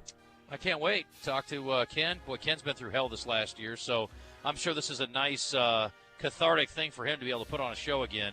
They got hit by the tornado, then they got hit by the microburst, too, so he has been through it this last year, man, so I know he's looking forward to that. I remember when I first started, you said King Griffey was coming on with us, and I was like, the King Griffey? And then he got here, and I was like, that's not King Griffey. He's the Ken Griffey around these parts. Yeah. Yeah. Anyway, so we're looking forward to it. Arkansas hosting a 2-2 South Carolina team. Gamecocks 14-3 overall, and they are 500 on the road this year as well. So will not be an easy out for Arkansas by any stretch of the imagination. No, this is a good team. They play defense. I mean, they really get after you. They like a slow game, kind of a slow pace. It's probably not going to be pleasing to the eye, but Arkansas's just got to get out. It starts on defense. If they can get some turnovers, get out there and run a little bit, get some easy baskets. That's still something that's missing from this team. Didn't create any turnovers last week. It's hard to create a turnover when you touch a guy and there's a foul called. But that'll be something they need to improve on and start that with South Carolina. Yeah, and I was thinking, wow, that sounds like Texas A&M. Not good on offense, play really hard on defense, pretty effective, rebound pretty well. Yeah. So there's that. It'd be a good training day for Arkansas 2 nights ago. Yeah. Common opponent. All right. Anything else? Let's see. Arkansas women getting ready for a top 10 matchup in Baton Rouge against LSU on Sunday. And D1 Baseball came out with their freshman class, ranking the freshman class. They kind of re-rank it after, they see who's gone to the Major League Baseball draft, who signed, all that kind of stuff. Arkansas had the number 1 freshman class in all the country, according to D1 Baseball. That's awesome. Yeah. Well, we need to get Coach on before they start practice. I'm curious about some of the races, I guess, and some of the positions that will be being battled for. We are on our way to getting Hagen Smith back again this year, and you're going to hear a couple other Razorbacks on the other shows as well, so looking forward to that. You know what? Let's stay on baseball for a minute here before we turn over to the NFL.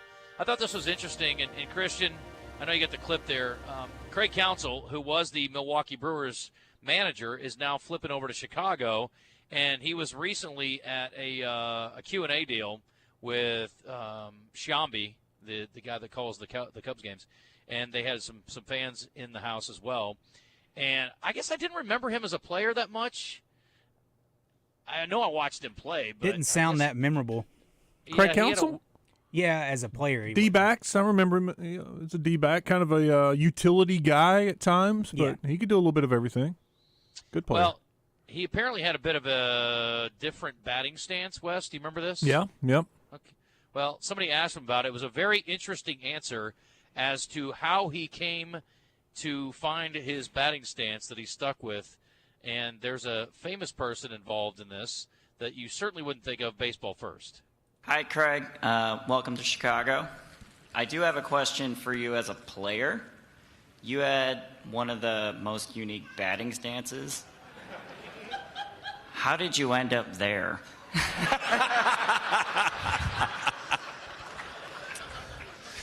Yeah, so I think we should acknowledge the story I told earlier about my 0 for 44 stretch. Yeah, right. Right. Another story. I was not a very good hitter, and I was at the time with the Los Angeles Dodgers, and I was in spring training with them. I was on another 0 for streak, couldn't get any hits. I hit a line drive to left field in spring training. I was like, yes, first base hit. First base hit. Put my head down, start running to first. The crowd in Port St. Lucie goes crazy. They go absolutely crazy. I look up, and Garth Brooks had made a diving catch in left field to extend my 0 for streak. I was released the next day. I had a talk with myself and said, why can't you get any hits? And that led to me putting my hands way up in the air. So I like to blame Garth Brooks for a horrible batting stance. It's a pretty wild story, no? Yeah, you think you got a hit and you get robbed of a hit and you get robbed of all people, Garth Brooks? No. Yeah, if you remember, a lot of batters, when their hands are kind of close to their ears, their head, man, this dude would reach way up above his head to start his stance. And to get into it, he would put his hands all the way up in the air, like stretching out, and then bring them down just a little bit, and that's where he would start. It was very unique. I am sure I've heard this story about Garth Brooks being a baseball player, but I got to be honest, that was out of left field, pun intended. I mean, I was not counting on that one or expecting that one. Yeah, he used to go to spring training every year, for several years in a row, and they'd put him in the game from time to time, and that was probably the biggest play he ever made. Says signed with the Padres for spring training in 98-99. His performance did not warrant management placing him on the regular season roster. He was offered a non-roster spot but declined it. Oh, so he was a celebrity that got put in the spring training. I thought that it was a gimmick. Yeah, I thought it was before he got famous. Oh, no. Okay. No. Signed with the Mets. Spring training stint was also poor performance. 0 for 17 batting record. In 2004, returned to baseball with the Royals. First and only hit off of Mike Myers during his final spring training game with the Royals. In 2019, returned to spring training with the Pittsburgh Pirates to promote his charity. So I didn't know Mike Myers played baseball either. I remember him doing Austin Powers and SNL. Yeah. We have a few callers, by the way. Yeah, take them. JW. Hello, JW. Hello? Are you there? Oh, okay. Yeah, I'm here. What's up? You're on. Usually I get like a greeting. Okay, it's just quiet. Ladies and gentlemen, JW joining us in the zone. JW, welcome. Fire away. How's that? Thank you. Thank you very much. Thank you. Hey, I got a football question for Razorbacks, and I got a NATO. So the SEC is being like, you can't even watch a 2-hour game without making it at least 2.5 hours just because they call so many fouls. I don't like NATO. I don't like Alabama. I don't care for what he did with the Brandon Miller stuff with the shooter and all that. I don't like the guy. But what he did, I don't see an issue with it. You got a ref standing right there, and you're allowing that one player to come into your group to set their mouth and instigate when all he did was saying, get back over there. And they couldn't call anything on that guy, but they can call it on Nate Oates. While they call fouls in text constantly, but they couldn't correct that issue, when does the ref start becoming accountable? And where it's kind of like they get to do what they want to do, and that's in any sport, and they can just disappear after the game and not have to answer for it. And they give these ungodly fines to people and these sanctions, which there needs to be accountability. And here's my second thing.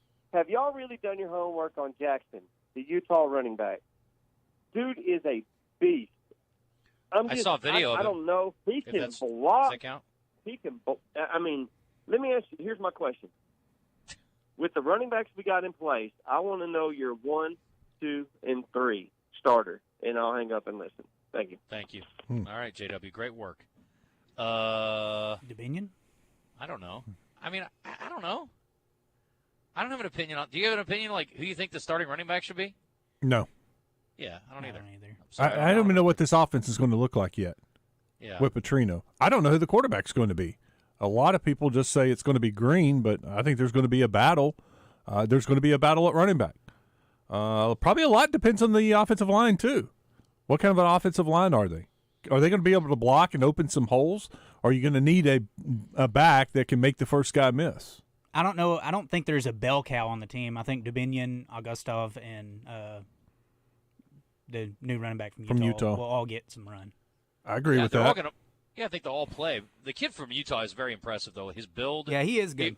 He reminds me of, like, he looks like Wingo a little bit to me, Wes. I mean, he's a bigger dude. Yes. Taller.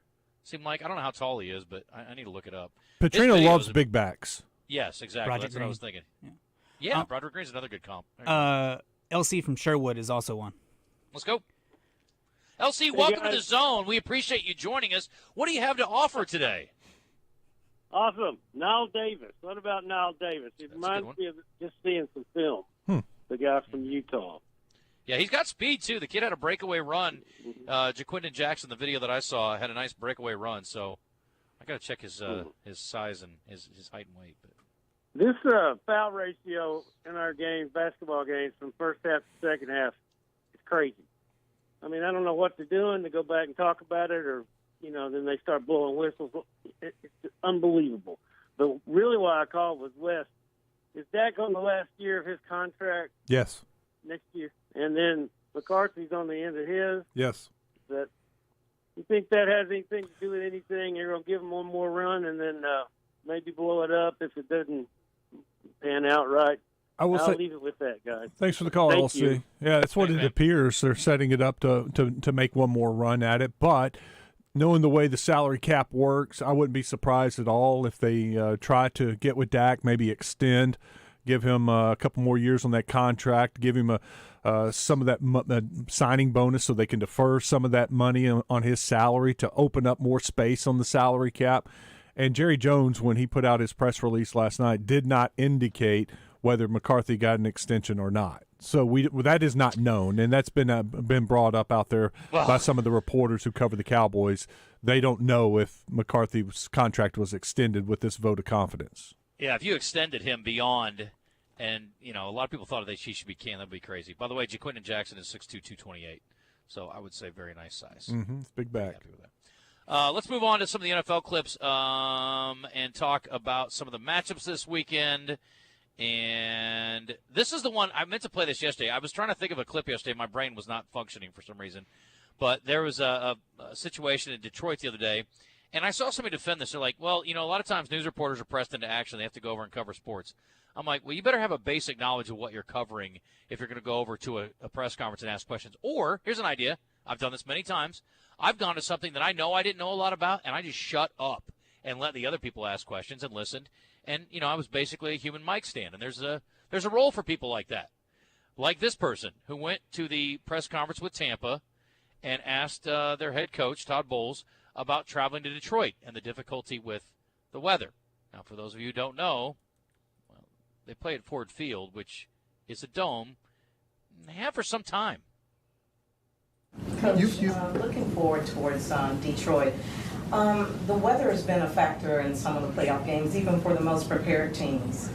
Today, it's 13 in Detroit, which doesn't compare to some of the temperatures we tend to go up to. Any special plans to acclimate the team to not only endure but perform in those kind of frigid temperatures should you face them in Detroit? You do know we play indoors, right? And they got a dome. No, nothing planned. We're indoors, and we only have to be outside for 20 seconds getting off the bus going under the thing, so we'll be okay. Hey, before you go off or say something, let me. I saw a tweet about this. The news station that she represents no longer has a sports department. She was a news reporter covering a sports event, and unfortunately, that's the trend going on around the country. That local sports is being devalued, and you have fewer and fewer sports reporters, sports anchors covering the sport. And they're choosing to send news reporters, and that is exactly what happens when you have someone that doesn't know what they're covering or the sport that they're covering asking questions. Okay. Well, also, people have co-hosts who don't listen to anything they say on occasion, like today. Moments ago, I literally just said she's a news reporter and people are making excuses for her. So it's just fine to go there and be a human mic stand and not say anything, instead of asking a question and looking like a buffoon. Right? I don't know what was going through her mind and why she asked that question, but she obviously thought it was a good question. She obviously didn't know what the hell she's doing. No doubt. Here's the thing, Wes, and you've done this before, too. You were a news reporter. You were an anchor. We oftentimes are pressed into action as journalists to go cover something that we know nothing about, but typically we do a little research on before we go over and cover it. And even sometimes when you don't know anything about it, you don't have to ask a question. You don't get paid to ask questions always. Sometimes you let the people that are there that know about sports ask those questions if you're out of your element. Or, look, I've covered a bunch of stuff where I've gone to a press conference where there was a medical issue or a legal issue or a court case or something else that I hadn't been on that beat, didn't know what was going on. Guess what? Didn't ask any questions. We gathered the stuff. I came back. I put my story together, and we moved on. But I'm not going to defend that. And again, people have a distrust of journalists. This is the kind of thing that does not help our cause. I know this is not a serious issue. It's just a sports story.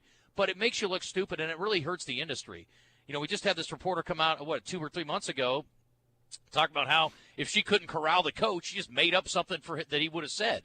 I mean, we already are fighting this battle. It's like you're undermining what is already a losing battle for us. So it frustrates me. It's more funny than anything, but at the same time, I'm not going to defend that at all. There's no defense for that. I don't care what you do for a living. It's better she asked that question, got straightened out, and learned the facts instead of doing an entire story on what the weather's going to be like and how tough it's going to be, and it makes the air, then it's even worse. Part of asking questions is getting answers that you don't know. And she learned something there, and she learned that they play indoors. Well, the oldest saying in the book is there are no dumb questions. I would like to put that one to the test, okay? Anyway, it is tough. And you're right. Look, I know you're defensive probably of it as well. I am. Look, I saw sports getting squeezed when I was in TV. That was why a lot of people were like, you must be crazy. Why are you going to radio full time? Because I saw the writing on the wall, man. I didn't want to stay in there and do – and again, we got cut all the time. We were doing 3 minutes of newscast or less at times. And it's like, oh, we're cutting. Weather has there's rain. We got to cut your sportscast. I'm like, yeah, but I cut these highlights. I got this, went out and got the interview, and I did the thing on the thing, and I can't use it to whatever. It's crazy to me. And we're lucky in Little Rock that we do have the sports department still. But, I mean, there are major places where they've cut sports altogether, and they don't do sports. And their thinking is, if you really, and it's a lot of times in bigger cities, their thinking is, if you really care about this big team, you'll go watch ESPN. You know what's funny to me? What do we have at our fingertips at 24/7? Your phone. Weather information. And all they do is more weather information all the time. Weather leads all the time, and that's fine. I don't have an issue with it, but I'm like, that's as accessible as anything, and I can look at the forecast. I can look at the radar. I don't necessarily need somebody to give me the whole, but they can't get enough weather time on TV. That's a good point. Yeah. I don't want to get in trouble with your bosses, but I'm just saying. And I don't have, again, I'm not complaining. I'm just saying it is funny to me how, like, local sports, which is a unique product. That's why the Buzz is good. I think the Buzz is great because we provide local sports talk on something you're not going to find somewhere else. I mean, that's what's unique about us. I've often said, like, trying to do music radio today would be a real challenge, and I applaud those who do it well, and I applaud those who can, compete and sell it, but I wouldn't want to be a part of that. That's a tougher deal, man, because we at least have something unique, and local sports is unique too. I mean, and, weather is unique too, obviously, to your market, but to me it's a lot more accessible and easy to find than even local sports is. Got to hammer local. And here, it's a lot of Arkansas. That's right. So, looks like we're up against it now, so we need to take a break. But we'll come back. We'll hit some more NFL stuff. And we've got, a little bit from basically everybody, just about everybody that's playing this weekend. Everybody, I mean, look, you cannot get enough of the hype on the Kansas City-Buffalo game. And, is this the year that Allen breaks through? Is this the year the Bills finally take that next step? And then, really, and I talked about this yesterday with Coach. Lamar's kind of in the same boat, and he talked about how, well, it's really different now, new offense and all that. Well, that's fine. You still got to go out and do it, right? And I think we all feel like the Ravens have a great shot, but we all want the Cowboys have a pretty good shot, too. Yeah. Sorry, Wes. All right. Well, the good news is you don't have to deal with McCarthy anymore. Hey, question of the day today. What do you think about the Cowboys' decision to retain Mike McCarthy? Hey, let me ask you this, too. If you're a betting man, which you are, Sirianni back next year? And do you think it's easier for Lurie to go, well, the Cowboys kept their guy, and our guy's done more than McCarthy has? I kind of feel like he would have already been gone if he was gone. You got to know what happened. How did that team fall apart like it did to go from 10-1? Yeah. And many thought the favorite to win the Super Bowl to losing 6 out of their last 7, and really it could have been even worse. What happened? And that's the job of the owner and general manager right now, to get inside that locker room and try to find out, was it his – I mean, he's the head coach, so, yeah, like you said about McCarthy, he's responsible. But, man, it seems like there were some deeper issues there than just the head coach. He deserves another year to get it right to me, though. You were in the Super Bowl last year. He also lost his offensive coordinator and defensive coordinator last year. Right. That's how important were those two guys. Yeah, if I'm the owner, I may say, hey, I'm forcing a change at these positions, or at least one of them.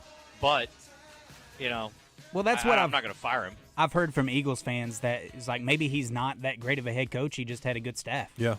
It could be. That absolutely is a possibility. So let's hit a break. We'll come back and we'll visit with Dr. O'Malley as we head in. I will tell you, I know you guys are hungry because you already told me that. I know you're thinking about lunch, so let me just pile on here. Our friends over at Cash in downtown Little Rock, always happy to help out and fill you up when you're looking for a lunch spot or a dinner spot. And I love the variety on the menu. Everything from cheeseburgers and salmon, lighter offerings like wraps and salads. And, of course, they've got the wood-fired pizzas at Cash as well. Conveniently located in the heart of the River Market, and it's a great fine dining spot in the evening. But if you're just looking for a quick place to pop in and have a bite to eat before an event, or if you're trying to throw an event, Cash is happy to host you as well. A couple different locations in the restaurant. The Bayou Room can hold up to 30 folks in a fun setting, and also upstairs, just a great space. If you haven't been there yet, it's a great place to pop in and have a cocktail and an appetizer, but it's an awesome spot for up to 150 people for an event. So corporate event, special like a rehearsal dinner or a party celebrating an engagement or any other big event you've got coming up, Cash is happy to host, and it is a great, great spot. 501-850-0265. Call ahead if you want to set up that event and rent a space, or just pop over and visit them with free valet parking in downtown Little Rock.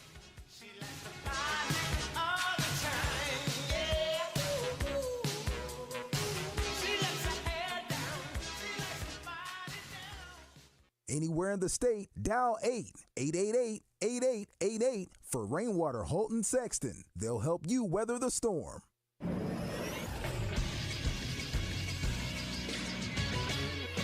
This is Sports Center. Last night in college basketball, Arkansas State fell to Southern Miss 69-66. The Red Wolves are 3-3 in conference play. They'll face Texas State on Saturday. In the SEC, LSU pulled an upset over 22nd-ranked Ole Miss, beating them 89-80. They're led by senior guard Jordan Wright, who had 27 points, 7 rebounds, and 5 assists. 8th-ranked Kentucky took care of business, beating Mississippi State 90-77. And 22nd-ranked Auburn also took care of business, beating Vanderbilt 80-65. Tonight in college basketball, Little Rock will take on Southern Indiana at 7:30. Radio coverage for the game can be heard on 106.7 Buzz 2. TV coverage can be seen on ESPN+. And Central Arkansas will take on Lipscomb at 7. That game can also be seen on ESPN+. I'm Christian Weaver with the Buzz Radio Network.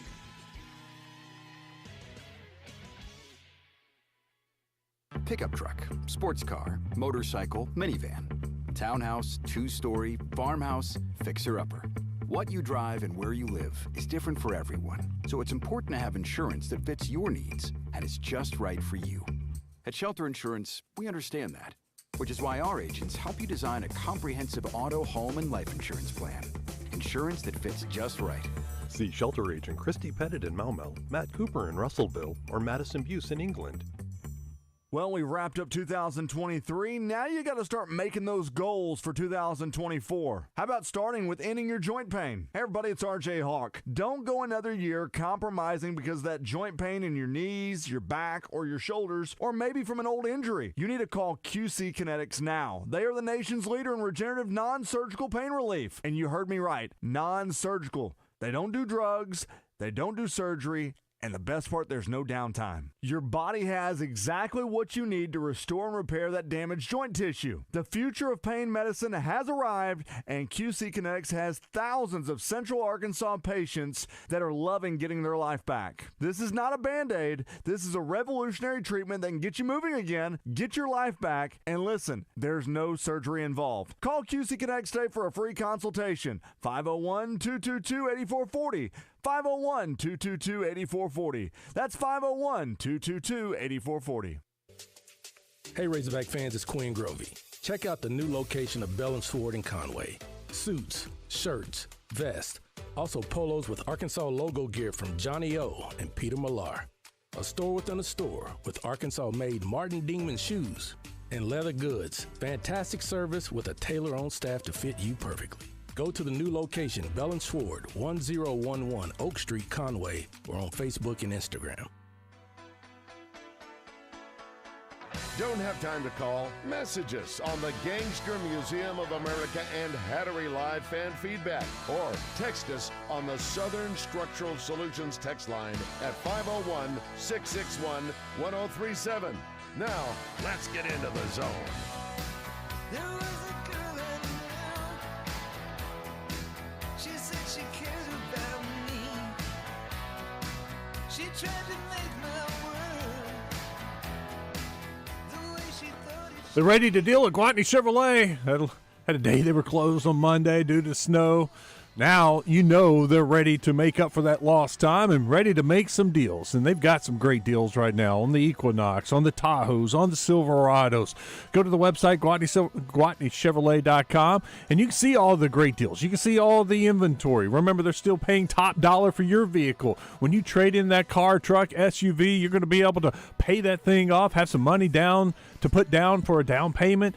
They are making it happen this year at Gwatney Chevrolet, starting off the new year with the bang, and they want you to start off the new year in a new ride.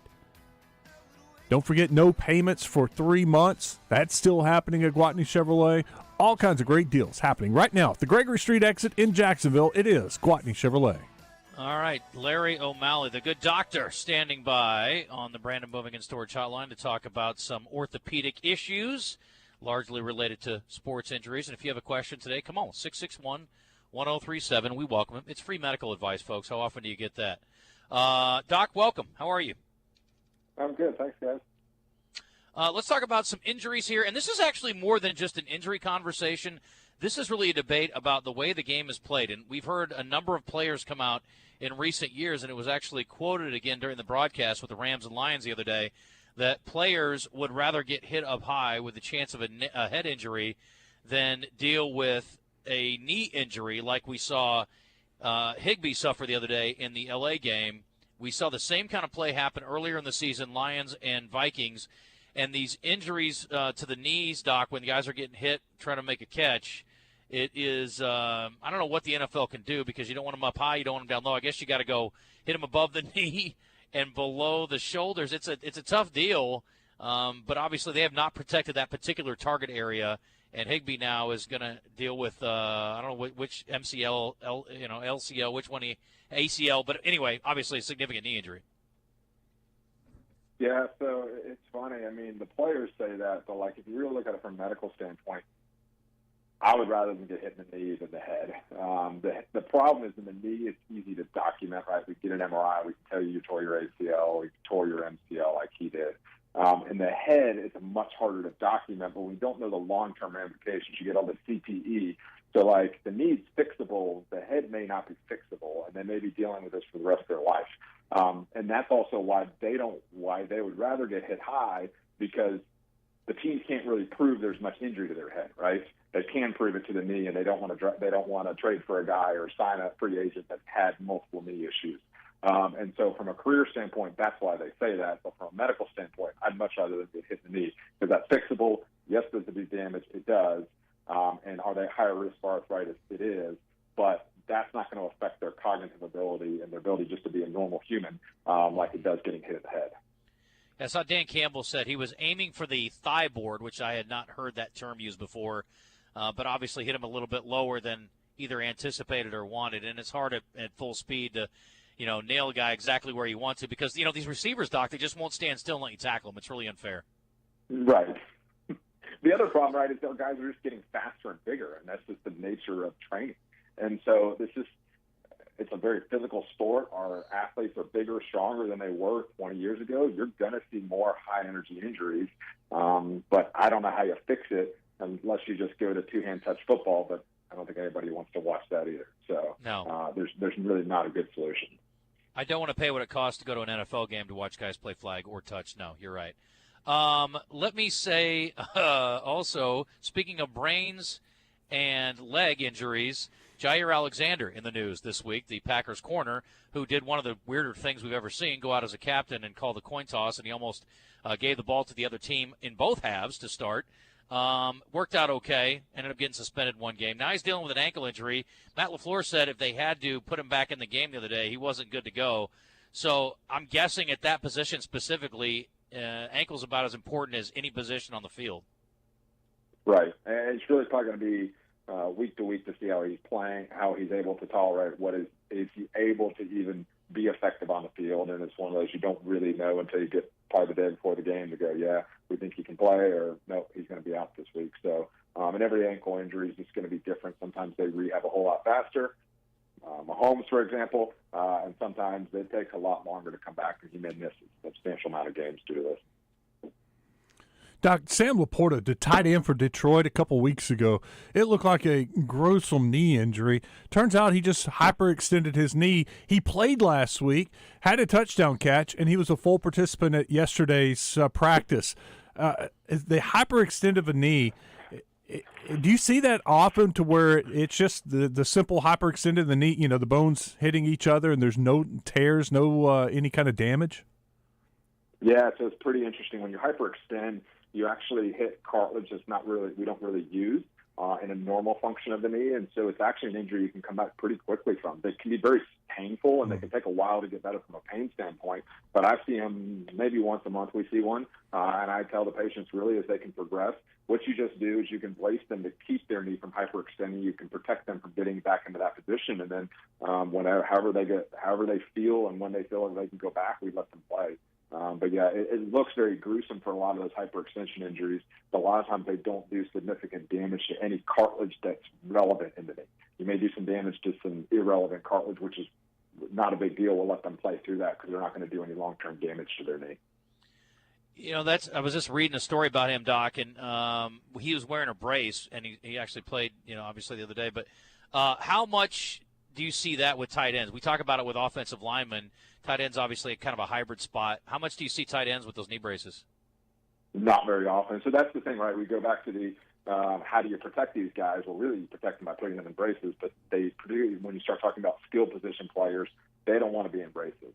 And so it's hard to protect them from an injury if you don't brace them. But even if you look at like the offensive line, they all wear braces. But if you really look at the studies on that, we haven't really proven that they're not going to protect the ACL. That's really been proven. We can't really protect the ACL with a brace from a pivoting non-contact, right? Most ACL tears occur because they cut, pivot, but nobody hits them. What the braces will protect is somebody hitting your knee and causing a tear that way. So like that tight end that was injured last week, he probably could have potentially not torn his ACL had he had a brace on, but most guys don't want to play in braces. So that's where that fine line of finding where they can be competitive, but also trying to protect them the best we can. And most would rather just take the risk and not play in a brace. Billy has a question on the Southern Structural Solutions text line. Doc, he wants to know about Achilles soreness related to Haglund's deformity. Won't go away. Painful. Yeah, so your Achilles, right, that's your heel cord, attaches to your calcaneus or your heel bone. And so what the Haglund's deformity is over time, it's just this chronic tearing of that tendon that causes you to lay down kind of essentially a bunch of extra bone on that heel bone, your calcaneus, which is called a Haglund's deformity. So treatment for it is really aggressive stretching to really try to get that heel cord stretched out. And you can try anti-inflammatories. When it's really flared up, they can put you in a boot to try to calm it down. And then the treatment, if it doesn't improve with those things, would be surgery where you actually take the Haglund, you cut the bone off, that extra bone off, and reattach your Achilles tendon back to your heel bone, your calcaneus. But those are the options prior to surgery. One more for me, Doc, and then we'll let you go. I saw Anzalone, the linebacker for the Lions, is dealing with a shoulder injury, which we can imagine what kind of challenges that presents. We talked about Lawrence, the quarterback for the Jags, when they were still alive. Obviously, he's got plenty of time to work on that now, deal with a shoulder injury. And it's obviously pretty critical for a quarterback. For a linebacker, I'm guessing that's, pretty tough to form tackle, sticking your shoulder into somebody when you're injured there. What are the, I guess, preventative things there? What can he do to stay in the game? Yeah, so it all depends on what the injury is. So, like, if it's an AC sprain, you can inject that, put a pad on that, and we'll inject those right before the game to numb it up so they can play through it. If you start talking about a labral tear, right, the gasket that runs around the socket of the shoulder, what we do for that, when that gets torn, is when they get shoulder instability, the shoulder wants to pop out. We can put them in a brace, and a linebacker, even linemen, even quarterbacks, we can put them in braces where they can't get into a position where their shoulder's going to pop out. So we can restrict their motion with a brace, but most of the time they can still be very effective in that brace. So you see guys all the time, if you watch, they'll be wearing like a cuff around their arm with two little, essentially, straps that go to their shoulder pads, which they're essentially locked down so their shoulder can't get in a position where it's going to pop out. And that works extremely well, and most of our defensive players can wear that and finish the season, and then you can fix their labral issues at the end of the season. Quarterbacks, offensive players, particularly skill players, different. A lot of times they can't play through it. Even look at Josh or his, right, with the Grizzlies, and he's having surgery on it because he's not able to play through it. And so like a basketball player, you're not going to be able to restrict like you could a defensive player on a football team. Gotcha. Doc, appreciate it very much. And, again, if you need the doctor or any of his colleagues, you can get them at their locations around ums.health/orthopedics, 501-526-1046 for same or next day appointment availability. Doc, thank you for the time. Talk to you in a couple weeks. Thanks. Sounds good, guys.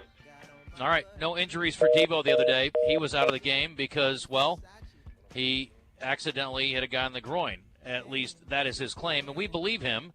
We asked him about it today when he joined us earlier in the zone. First question, were you trying to kick the guy in the groin or not?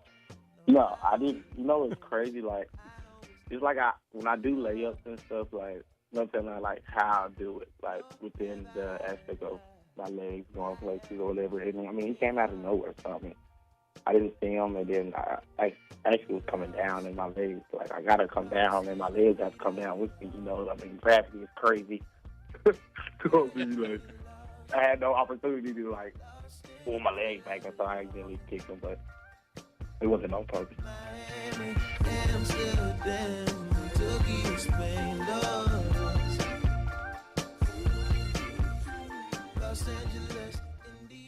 It's time for the 42nd Annual Arkansas Marine Expo, Arkansas's premier boat show, this Friday, Saturday, and Sunday at the State House Convention Center in Little Rock. Ski boats, bass boats, wake and surf boats, party barges, all on display and at discount show prices. And you could win a new $11,000 Sea-Doo Spark personal watercraft, courtesy of the Arkansas Democrat Gazette, Bradford Marine and ATV, and BRP. $10 for adults, children 12 and under, free. Don't miss Arkansas's premier boat show, this Friday, Saturday, and Sunday at the State House Convention Center in Little Rock. Listen for Birthday Trivia in the Zone, brought to you by Elia's Mexican Grill in Morrilton. Happy hours Sunday through Thursday at Elia's with half-off draft and bottled beer. Roger Scott for Alcoa Community Federal Credit Union and their New Year's auto loan special. Rates as low as 3.99% on 22, 23, and 24 models. No payments for 90 days or up to 84 months financing. Now listen to me now. Offer valid through January 31st only. Get approved online at alcoacommunityfcu.org. This is a special alert to all Americans who own a vehicle with less than 200,000 miles with an auto warranty about to expire or with no warranty coverage at all. Due to a decline in the economy, CarShield is announcing a low-cost month-to-month vehicle protection plan that is now available to the public to save any driver out-of-pocket expenses on future auto repairs. Call now to find out how you can pay almost nothing for covered auto repairs. Yes, you heard that correctly. Pay almost nothing for covered auto repairs. An open phone line has been established for all drivers to call for a free quick quote. Call 800-813-8757 now. Drivers who are covered will not have to pay for covered repairs again. This protection plan is at an all-time low. Additionally, drivers who activate this vehicle protection today will also receive free roadside assistance, free towing, and car rental options at no additional cost. Call us for your free quick quote today. 800-813-8757. That's 800-813-8757. What do you have to lose? Call 800-813-8757. Again, 800-813-8757.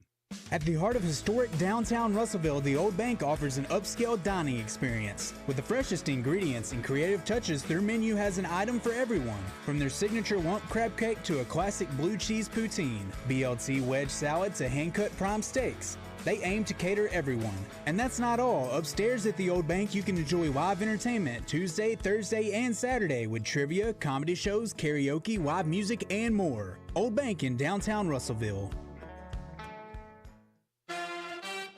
Join the Zone each weekday for the Entertainment Report, brought to you by Bell & Sword of Conway. Find out the very latest breaking news and entertainment each day on the Zone. Justin, West, and Christian will dish out what the stars and celebrities have going on, and you can catch it each day. Bell & Sword has everything for the best-dressed man. From boots to suits, check them out on Facebook or Instagram. Bell & Sword at their new and larger location at 1011 Oak Street.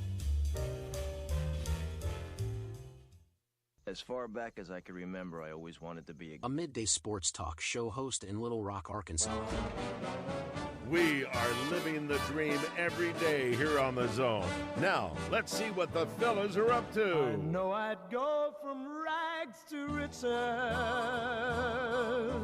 Still waiting on that part. All right, welcome back in The Zone, and let's bring in the mayor of Little Rock, as we do every other week, Frank Scott Jr., who's still waiting his lobster, courtesy of me. Mayor, I was going to take you out this week, but, with the road conditions and such, I didn't think it was a good idea. But welcome back. Just a second. We're answering the phone right now. Okay. Yeah. You have to do all that over again. Wow. We got to come up with something new. Now you can do it. Mayor Scott, welcome. How are you? Hey, how are you? Good. Thought we had you on already. I was telling the guys I was gonna offer to take you out for your lobster this week, but I thought with the weather it wouldn't be a good idea. So we'll catch it. Yeah. You're like, no, you're right great about story. That. Yeah. All right. So what's going on road condition wise? We're not getting a lot of help from the temperatures, and I know there was I don't know, somebody was saying something about freezing rain, but anyway, it hasn't been an easy week. Certainly. What's going on right now? It truly has been a tough week, but so proud of the men and women of our Little Rock Public Works team, our 911 operators, first responders, animal services, our emergency shelter team that's been helping with our unhoused brothers and sisters. And we've been pushing through. All the main roads are pretty much clear. There's some refreezing, and we've been working on our side streets today, but we're still kind of battling those hidden spots and hope to have everything situated as it relates to trash tomorrow. And so we'll start running our regular Friday route tomorrow, and those that we missed, it'll just go back to your regular scheduled day because it creates confusion if we went back. So things to be situated from that standpoint, just continue to hope for warmer weather. No doubt. Well, for those of us who have a roof over our heads, it has not been pleasant. For those who don't, it is downright dangerous. And I know there are a lot of folks around the city who have, not just when the weather's bad, but have helped folks who are in need. And what can people do if they want to help with that? And then also what's being done right now to help people stay safe during these cold temperatures? Sure. So the City of Little Rock and the van have teamed together to have an emergency shelter center at the East Little Rock Community Center. We've been standing it up the past few days. So big shout out to Aaron Redden and the entire It's the Van nonprofit that's been working with us to house our unhoused brothers and sisters, and just very grateful for the City of Little Rock team members and the It's the Van leadership for all they've been doing. So definitely want to encourage those who can. Please make donations to It's the Van and Aaron Redden, what they've been able to. That helps us do what we're doing for those who need warmth during this time. Mayor, how's it divided up? I think people are often curious because we hear about, RDOT out there working on the roads, and then you guys are doing it. How is all this divided up so that you aren't doing maybe redundant and doing the same thing? Well, we have 9 primary roads. It's on our website. If you follow our social media, they'll have the direct link, but to show those 9 primary routes that we do snow covering, which are the main arterial routes within the city. Which do not include any state highways. So the interstates are all RDOT, and we're very grateful for the work they've been doing, because when people get off the side streets, they want to take the interstate for whatever reason, if they're traveling the metro area. RDOT's done a really good job, so shout out to there. And then we handle everything else within the city, which are the main roads and then our side streets. The side streets are secondary, but take, for instance, Highway 10. Many people know that it's Cantrell. That's not a city street. That's a state highway. Broadway is not a city street. That's a state highway. That's Highway 7. Basically, Asher, Roosevelt, Colonel Glenn, that then turns into Stagecoach. That's all Highway 5. You literally can take Asher straight to Lane County. And that is a state highway, things of that nature. But many times they're operated as a city street. And we just take care of everything else. So a main arterial would be, for us, would be University, Geyer Springs, West Markham, other areas of that particular of our city. But we have those particular routes can be seen at our website. I know with the freezing weather and all the snow on the ground, now it's going to thaw out. Next week we're supposed to get a ton of rain, and that to me is a recipe for potholes. What is the city prepared to do, and I'm sure you're prepared for it. What's it going to be like over the next couple of weeks? We're going to keep filling. So we just encourage everyone to go to 311. We know we're going to have an onslaught of potholes because of all this, and so we just ask everyone to, if you hit one or before you hit one, let us know, because we're going out surveying ourselves. But there are many times we may miss one, and so we just ask that you log into 311, and we'll get that within hours, if not a day or so. You get Wes a shovel, Mayor. We'll put him to work. Maybe he can help out on the potholes. He needs a third job. All right. Hey, I appreciate the time. Stay warm out there, and appreciate the good work. Thank you. Appreciate you. All right, Mayor Frank Scott Jr. We appreciate the time. And let's hit a few items here on our Gangster Museum of America live fan feedback. And, Wes, if you want to hit some text offerings. Rusty says, as far as a sports reporter, my motto is there's no dumb questions, just dumb people that ask them. Well, leave me out of this, buddy. I'm sitting right here. I can hear you. Geronimo says, is the Senior Bowl the only college game left? The blue-gray game, I believe, ended in 2001. Do you know whether football games for college football standouts? There's more than one All-Star game, right? Yeah, what is it, the East-West Shrine Game, then the Reese's Senior Bowl, and there's the NFL Players Association game. I think the NFLPA may have already been played. I'm not sure, but there are 3 or 4 kind of senior games. Casey says, guys, please address how we can even think up by 20. Not playing any defense, no rebounds. How anyone can think this team is more than 500. No NIT, definitely no NCAA. Wes, your Cowboys suck at playoff time. Your Hogs, same boat. Love the show, though. Thanks, Casey. Hey, I mean, you can take the negative and say they blew a 20-point lead, or you can look at the positive and say they had a 20-point lead. They were doing something right at that time. And I choose to think that, hey, they did something right. But then A&M's a good team, too, and they battled back, and they had a player that had just a career night. It took 30-something shots, 32 shots to get it. But A&M did a lot of good things to get back into the game. I like how Devo suggested, he's like, well, it took 30-something. He's like, but still, whatever. But it's kind of like, it didn't take him 30 shots to get there. Last thing for me, Bobby says, Justin, you know how you feel about Oates is how a lot of people feel about Muss. I'm a Hog fan, but Muss's antics come off a little spoiled brat, and his size doesn't help. Also, the Oates interaction with the players where things are headed if coaches don't get a handle on their own players, talking trash to opposing coaches and benches. I know that isn't necessarily what happened here, but at some point a coach isn't going to have that and will go off on an opposing player, and it'll be ugly. Yeah, I hope it doesn't come to that, but you're right. I think, guys, that is a trend that is an issue. Guys addressing opposing benches when they make a play, which is what they're in the game to do.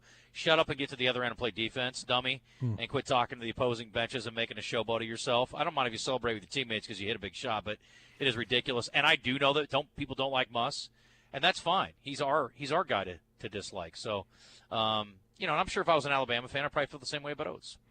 From the 501, should the Cowboys trade Dak during the draft for a top pick? Maybe the Bears' number 9 pick.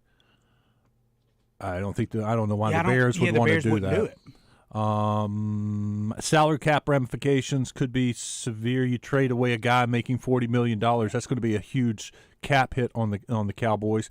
If you want to get rid of Dak, I think you just let him play out this contract and then maybe draft somebody or go and sign somebody or maybe trade Lance is ready. I don't know the answer to that, but I don't think the answer is trading him for the Bears pick. Yeah, because they wouldn't go for it. If I may, from the Southern Structural Solutions text line. Fellas, hope you're staying warm. I heard your segment about the reporter that didn't know the Lions played in a dome, but if I was a reporter asking questions about weather, I'd probably look like an idiot, so it's hard for me to cast stones. Go ahead. We don't mind. Wes, I want you to know how much I appreciate your Fearless Friday and your dedication to the local high school football.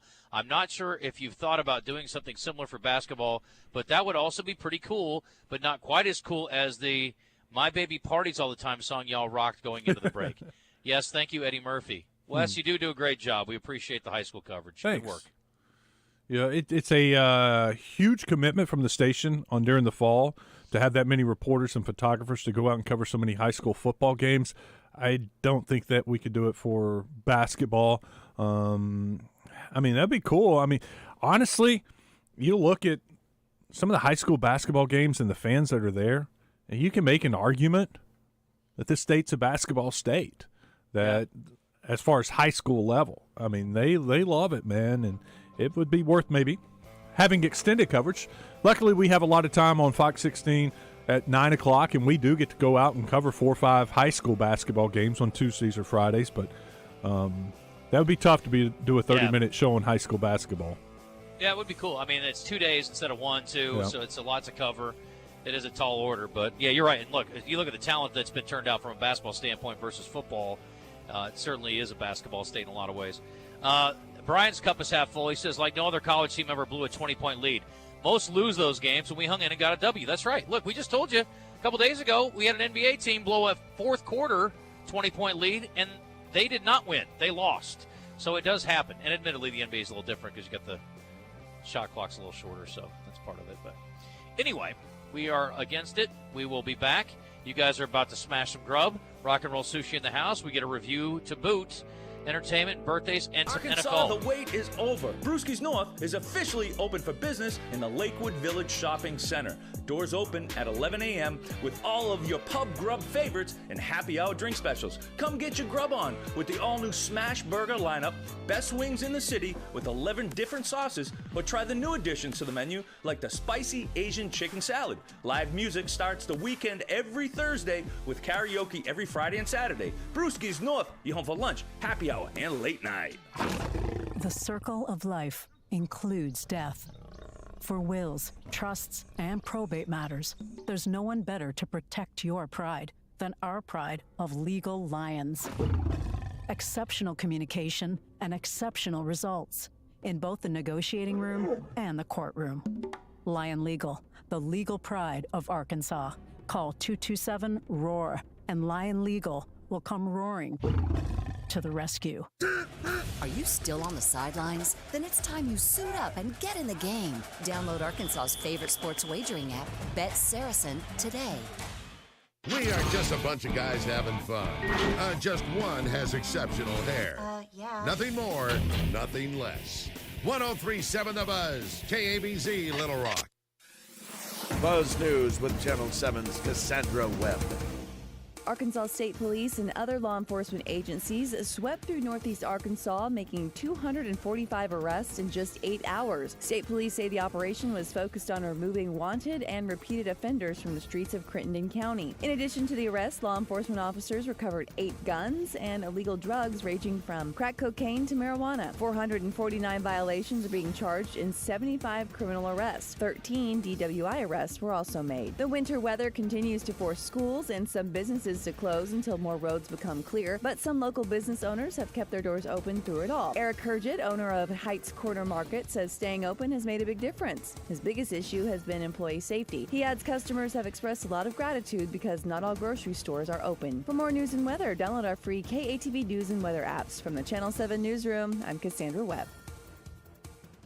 Tune in every Friday morning to hear Danny West from hogsports.com on Morning Mayhem. Brought to you by HJ Trailer Sales. They've got truck beds and utility trailers for every type of job and a service facility for maintenance and repair. Local folks with great products. Visit them online at hjtrailersales.com or in person at 808 Albert Pike in Hot Springs. Weather from the Fletcher Weather Center with Channel 7's Melinda Mayo. After some light freezing rain across the eastern half of the state, we'll see clouds through the rest of the day and a high around 37. Tonight slowed down to 23. Little sunshine Friday, but a high of just 32. From the Channel 7 Weather Center, I'm meteorologist Melinda Mayo.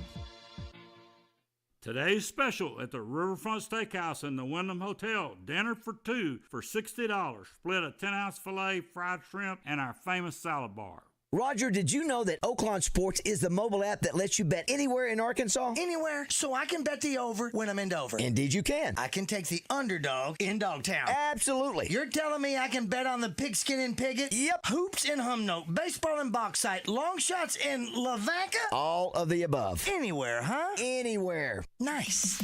Easy to use and even easier to fund. Bet with confidence. Bet with Oaklawn Sports. Gambling problem? Call 1-800-522-4700.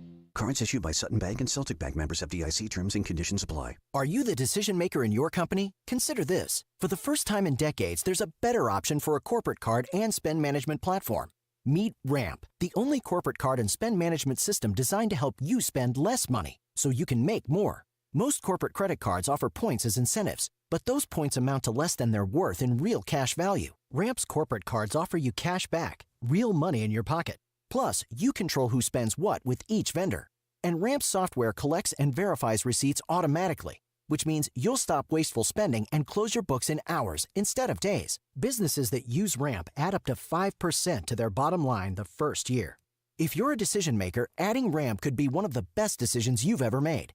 And now get $250 when you join Ramp. Just go to ramp.com/sports. Ramp.com/sports. RAMP.com/sports. Pickup truck, sports car, motorcycle, minivan, townhouse, 2-story, farmhouse, fixer-upper. What you drive and where you live is different for everyone, so it's important to have insurance that fits your needs and is just right for you. At Shelter Insurance, we understand that, which is why our agents help you design a comprehensive auto, home, and life insurance plan. Insurance that fits just right. See Shelter Agent Richard Yeager in Little Rock or Todd Martin or Seth Boyd in Jacksonville. Ladies and gentlemen, get ready for a night of heart-pounding action. Pinnacle Fight Night, where warriors become legends. On February 3rd, experience the thrill of professional boxing as top fighters Carlos Nava, 10-0 with 6 knockouts, and Thomas Candyman Blair, 7-0 with 3 knockouts, defend their perfect records at the Maumelle Event Center as fighters from around the U.S. compete for victory. Don't miss the chance to be a part of history. Tickets are selling fast, so grab yours today at Eventbrite. Pinnacle Fight Night, where legends are made. RJ Hawk here with Chris Roberts from Southern Bank. And Chris, I know interest rates are high right now. That's what everybody's talking about. But if you're thinking about a project, whether it be a commercial project or you want to build a house, now's the time to come talk to you about what those future plans may look like. You know, RJ, no matter what the business environment may be, we're always there to sit down with our customers and talk about their future plans and what's going on with their businesses. And that's one thing about Southern Bank is they're a community bank. They want to be your partner. Partnering with our customers is a key to how we do business. And Chris, we talk about those interest rates being high, but the one good news out of that is deposit rates. We have some great CD and checking account rates. Just give us a call and see what one of our personal bankers can do for you. If you want more information about interest rates or those deposit rates that we just talked about, call Chris and his team today at 501-424-0900 or go online at bankwithsouthern.com. Southern Bank, member FDIC, equal housing lender. Chosen as one of Arkansas's best places to work 8 years in a row, Rainwater Holt & Sexton is hiring premier paralegals and legal assistants with an emphasis on bilingual Spanish-speaking candidates at all locations. Rainwater Holt & Sexton's mission is to compassionately represent injured and disabled Arkansans. With generous benefits and competitive pay, Rainwater Holt & Sexton is a destination employer hiring the best. We're also seeking bilingual Spanish-speaking attorneys to join our team. Apply today at callrainwater.com. Hi, I'm Rick Pennington of Lions Drug. We have great news. Generic Cialis is now available at a huge savings. We have Tadalafil, the FDA-approved generic of Cialis, in a 20-milligram tablet at a savings of up to 80%. We have the 5-milligram daily tablets for less than $3 a pill. Lions Drug continues to be your go-to pharmacy for men's health. What are you waiting for? Call us today at 844-676-2247 or go to our website at lionsdrug.com.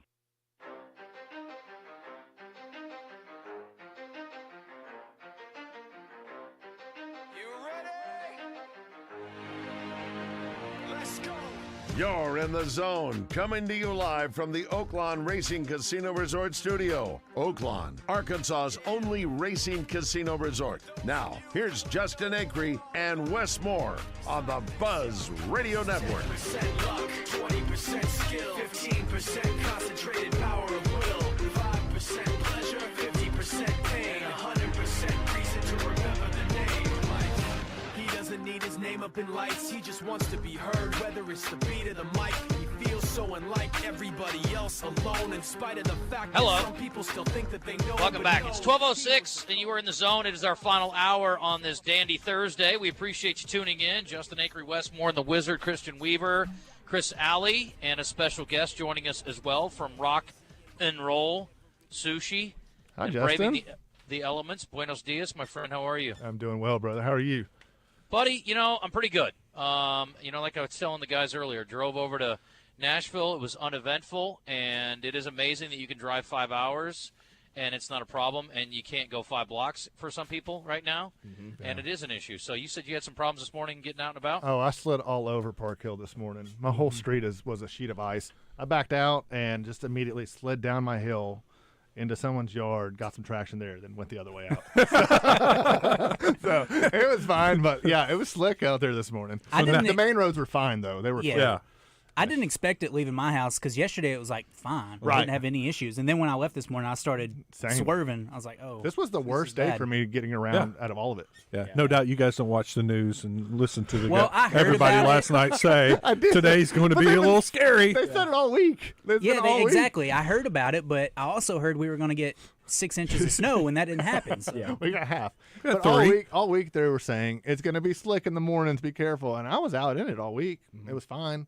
But it was all snowpack, and then once it melted and refroze, it was a different game. Yeah. It's still slick out there right now. Is it? A little bit. Well, I think we're above freezing finally, aren't we? Yeah, I think we'll get a lot of clearing today. It's going to be 40, I think. So hopefully. Yesterday was a high of 40, and when I left here and walked in the TV station, I had my big coat on and everything. I was like, whoa, it's nice out here. I don't need this coat anymore. It's 40 degrees. Yeah, with the sun out. So Alex is from Destin. Yep. Alex Githin's joining us, too, from Rock and Roll Sushi. Destin, Florida is where you live, Alex? Correct. So that's where our office is headquartered. So I am out of there, and I forced this trip. I kept telling Chris I needed to come because we've got some openings back-to-back in Arizona and Missouri and some other states. So I was like, I got to come now or I won't see you till the summer. Well, you did pick the wrong week. I did. Yeah. I was going to say, as Destin would tell you picked a fine time to leave me, Lucille. I did. Not a good move. Well, I hope you get out safely. Where are you headed next? Are you going back home or are you traveling on? Home until Saturday, the 28th, and then we'll go out to Arizona, open a store outside of Phoenix, and then we'll go back-to-back and go to Cape Girardeau, Missouri, and open a store there. Oh, good. Your old buddy Chris Cronless is out opening stores in Arizona. Mm-hmm. Is he? Yeah, okay. He is. Yeah, that would be his second one. So he opened his first one in September, and this is number 2. I was in Cape Girardeau not long ago, and it would have been a lot better trip if there was a Rock and Roll Sushi there already. So is there anything in Cape Girardeau? It's not a bad little town. Okay. It's kind of a cute little college town. It's not bad, but it definitely reeked of I need a Rock and Roll Sushi. We're coming. So they're getting it. Yep. What are you reviewing today, Chris? I am. So, we had a couple days at home, so me and my wife sat down for a little mini series called "Fool Me Once." Good for you. Number one. You mean on TV? Yes, on TV. Yeah, it's a "Fool Me Once." It's the number one series on Netflix right now, and so we'll get into that and what that's all about. I've heard it's pretty good. I haven't seen it, but I've heard from a couple of people they really liked it. So I got a lot of feedback on social last night. Okay. That were positive. All right, I am asking for a review next week. I saw that. What's that movie called? I told Anyone you about? But You, the Sydney Sweeney joint. I want to see it. It's hanging in there. I'm surprised because it's always in the top 5 or has been the last several weeks from a money standpoint. So people are going to see it. I guess date nights, you got to watch something. I'll make it happen for you next week. Is that available for rent on Prime yet? I don't know that. Because I had saw that The Boys in the Boat, the George Clooney one, yeah, that came out like on Christmas, is already available. Oh, wow. They're typically like in the theater for 2 weeks, and then Yeah. they hit Prime. So if it's been out for a couple weeks, it's probably on Prime. All right, well, let's get to our entertainment report. I do want to have some time to talk about the NFL in the bottom half of the hour till the end of the show because we've got some sound bites from the various playmakers involved in the games this weekend. Do you have a rooting interest left, Chris? Your Dolphins are out, I guess, right? Yeah, my Dolphins are out, so I have adopted the Lions as my new team. I like it. Let's go Lions. Frank Ragnow. Alex? Yeah. Who's your team? Oh, I don't have one. Okay. You don't have to. Are you into any sports? No, not really. I mean, some college because I went to Florida State. But besides that, which we had an interesting year and an interesting shakeup at the back half of the year. But overall, went to my first Cardinals game when we opened up the last Arizona store. So that was interesting because never been to an NFL game. So that was pretty cool. As long as you don't go to any St. Louis Cardinals games, you're okay by me, buddy. No, just Arizona. I go wherever I travel, so. That's smart. I bet that's a good experience, and you're was. about to travel to some places that are much warmer, so good for you. Yeah, hopefully All right, so. let's dive in. I actually have a story that is weather-related out of the gate in the entertainment report. Today's entertainment report is brought to you by Bell & Sword Gentlemen's Clothing in Conway. Check them out on Facebook and Instagram or stop by Bell & Sword's new and larger location at 1011 Oak Street. Okay, this is not a bashing of any car companies because even though we're Gwatney people and we're Chevy people, I realize there are other car makers out there. This is just a story that came across the wire, and I just wanted to pass it along, and it's something I hadn't thought about. And I will tell you this, I have been in a Tesla, and they are pretty cool. I'm not going to lie. Yeah. But they're not really great for bad weather, turns out, cold weather. People in Chicago are flipping out because they have tried to charge their cars, not working well. Their batteries are not holding charges the way they normally do because of the bitter cold in the Midwest and really all over the country. A man summed it up like this. We got a bunch of dead robots out there. So I don't know if anybody who drives a Tesla that lives in central Arkansas is having problems, but if you do, send us a message on our Southern Structural Solutions text line or our live fan feedback brought to you by the Gangster Museum of America. I'd love to hear from you, but apparently it's a significant issue. Have they not had this issue like in northern states before? Yeah, I have one. And it even in Florida, it's an issue. If it dips down, then it reduces your battery a lot. And that's Florida weather. Do you have problems charging it? Like the charging port? No, not the charging, but the actual range gets severely The battery affected. life gets hindered. Okay. Yeah. It's kind of like a regular battery in everybody else's car. Yeah. When it gets cold, those batteries tend to go out, and you have to go buy a new battery. Uh-huh. I'm going to stick to my gas-guzzling Tundra. Yeah. Yeah, it's not fun. Have not seen any of this yet, but I found another use for Peacock, boys. If you're a Ted fan, the prequel series is on there. And by the way, I'm starting to think there's something going on here now, like somebody's doctoring these numbers, because right after the NFL told us, we set a streaming record with this game the other day. You only picked the best game of the whole weekend, idiots. Now they're saying that they have set a viewership record with the Ted prequel series. So Peacock's apparently flying high right now. Almost like during the NCAA tournament on True TV, and they start running all these promos for shows that are on True TV, and you're like, huh, okay. I was at a watch party, Chiefs, the other night, and one of these promos came on, and one of the wives said, oh, I want to watch that. Gotcha. It worked. Gotcha. It worked. I'm a huge Dolphins fan. I did not buy Peacock. It wasn't Good for you. Ted. Thank you. It was something else. It was another something that they promoted on there that's on Peacock, and she was like, I didn't know that. I want to watch that. I have seen clips of the Ted Show. It does look pretty funny. I don't know if I'll ever watch it because I'm not going to buy Peacock, but it looked funny. Seth MacFarlane wrote it? Yeah, I believe so. I'm sure it's good then. I'm sure it'll be good. This I'm not getting Peacock. guy from the 501 says, I'm 4 episodes in on Ted, and it's funny. Okay. I believe that. I love the movies. So yeah, the movies are pretty funny. This story, this is interesting. The headline reads, the average 50-something in America is now a millionaire. I love being below average in height, intelligence, and now financial wealth. It's great. It says most people are not. It's skewed by rich people. It says by the super rich.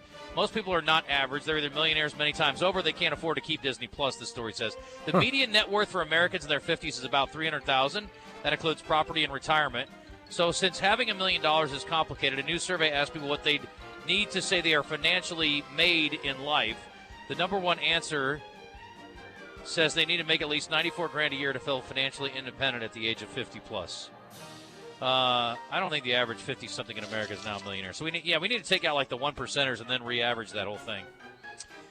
Coming out this weekend, American Fiction, an R-rated film, ISS, which I don't know what that is. That's new, and it's an R-rated film. And Falling Leaves, not rated.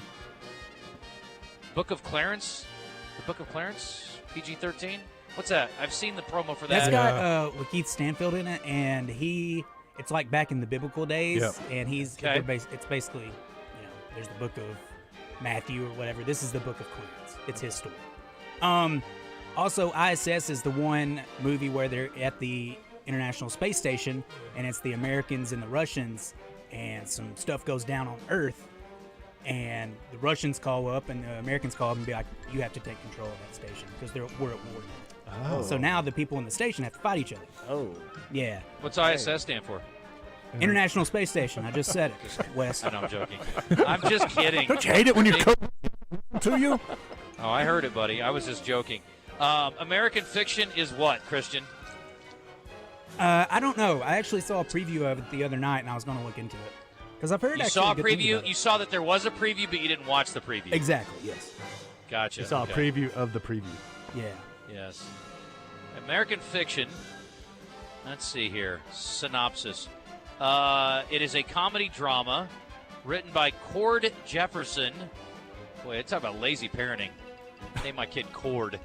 In his feature directorial debut, based on the 2001 novel Erasure, the film follows a frustrated novelist professor who writes an outlandishly stereotypical book as satire, only for the book to be published to high sales and praise. Okay, interesting. Seems kind of interesting. Intriguing. All right. This guy wants to know, is the ISS movie about the space station? Hilarious. It is. I'm 4 episodes. Okay, you already said that one. All right. I think that's all I got except for birthdays. Other than people are eating laundry pods again and going to the hospital. 3 people in Taiwan have been hospitalized. We need to just let these people go. It's called natural selection. If they're eating laundry pods, I think maybe we don't need to save them. There have been a lot of comedians over the years, Bill Burr among them, that say there's just too many people on the planet. I think if you die by eating pods and you're a grown adult, I'm going to let you go. I mean, I'm gonna just take my chances. Sorry, buddy. Now, if you're a kid, different. But adults eating pods, Is it supposed to? Are you supposed to get an effect from it, or is there a reason? Kill you. Death. Yeah. It's poisonous. I mean, why are people eating them? Chris is like, I could be getting high from these things? I've just been washing my clothes I'm just with like them. wondering, What a waste of time. Overdosing on these pods, or are they just eating them randomly? I don't get it. Okay. A couple things here quickly. People are bashing Teslas, or at least filling us in. As a Tesla owner, the battery loses 10 to 20% in extreme cold, but so do most gas cars. You don't think as much about it since there's more fuel stations. I'm losing 10 to 20% in a cold day in my car? Didn't know that. Didn't know that. By the way, gas in Tennessee is outrageous. outrageous. Yeah, I was there like a month ago. It was Bro, way it was higher in almost Arkansas. $1 more. I was like, what in the world is going on? Is this some sort of like oil desert over here? It is crazy. I paid like $260 before I left at Double B's, and then I came over here and it was like $330 or something. I'm like, what is going on? Is this like full service? Nobody came out to my car. They didn't even have the little things to wash your windshield. I do think Arkansas is on the lower end of the average in the United States. Oh, yeah, one of the lowest. Yeah, I think it's one of the lowest. At last check, it was like we're 49th. Yeah. Well, which is a good thing, Jesus. finally. Yeah. So we got something. Does it have something to Education? do with your income, probably? Like the average Gas income prices. of Arkansas, I would imagine? Yeah, maybe. I don't know. Okay. I don't know. All right, let's do birthdays, and we'll let Team Rock and Roll Sushi play together. Unless, Okay. Alex, you're feeling cocky and you want to go on your own. Not at all. I He explained this it to him in the truck on the way over. Yeah, there's a lot of sports people, so you're really not going to do well otherwise. So I would suggest. Actually, today we've only got 2 sports people, so it's all right. You He probably might surprise you. y'all. He might surprise you. Today, by the way, is the anniversary. 120 years ago today, the first transatlantic radio transmission to originate in the United States was sent by a transmitter in Massachusetts, and that's how Pat Bradley got his start in the broadcasting business, folks. All right, give me some players. 661-1037. We are giving away Big Buck Classic tickets. If you weren't enthusiastic about it before, hopefully you heard Tommy Murkison yesterday, because after he left, I was really hyped, and we're going to give away tickets, and we hope to see you there, and the weather's going to be way better next week. So it's too bad that, Alex, you aren't here for that next week. If you like guns and like live rattlesnakes and stuff, real cool spot. to Birds hang of out. prey. Florida Birds man. of prey. Yeah. Unhealthy food choices. Okay. Yeah. I mean, listen, you can't live by sushi alone, bro. No. Sometimes you got to smash a corn dog. Yeah, you do. I'm never opposed to a corn dog. I tried a Korean corn dog for the first time the other day. Where did you get that? In Little Rock. What's There's inside of new a Korean corn dog? It was mozzarella and sausage, and it was Oh, that's sweet. very Korean. What makes it Korean? I don't know. It had like sugar on it. Yeah. Okay. Not a fan. Just give me a good old corn dog from the fair. But Korean corn dogs were not for me. Anyways, just Okay. throw that in there. Team Sushi, Wes, Christian. Let's go. Who's with who, Christian? We'll go Jeff, Wes, Kyle with Team Rock and Roll, and Mike with me. Mike and Kyle. Okay, gotcha. Let's go. Birthday Trivia in the Zone is brought to you by Elia's Mexican Grill. Headed to the hill? Take exit 108 from either direction for award-winning Mexican food made fresh every day. It's Elia's in Morrilton. All right, this guy is a wrestler turned Hulk Hogan. actor. Oh, Rock Dave Johnson. Batista. Dave Batista, Christian is right. Drax the Destroyer celebrating today. Team Sushi is, how old is Drax the Destroyer today? Bautista's got to be 46. Okay, Wes, 43. Christian.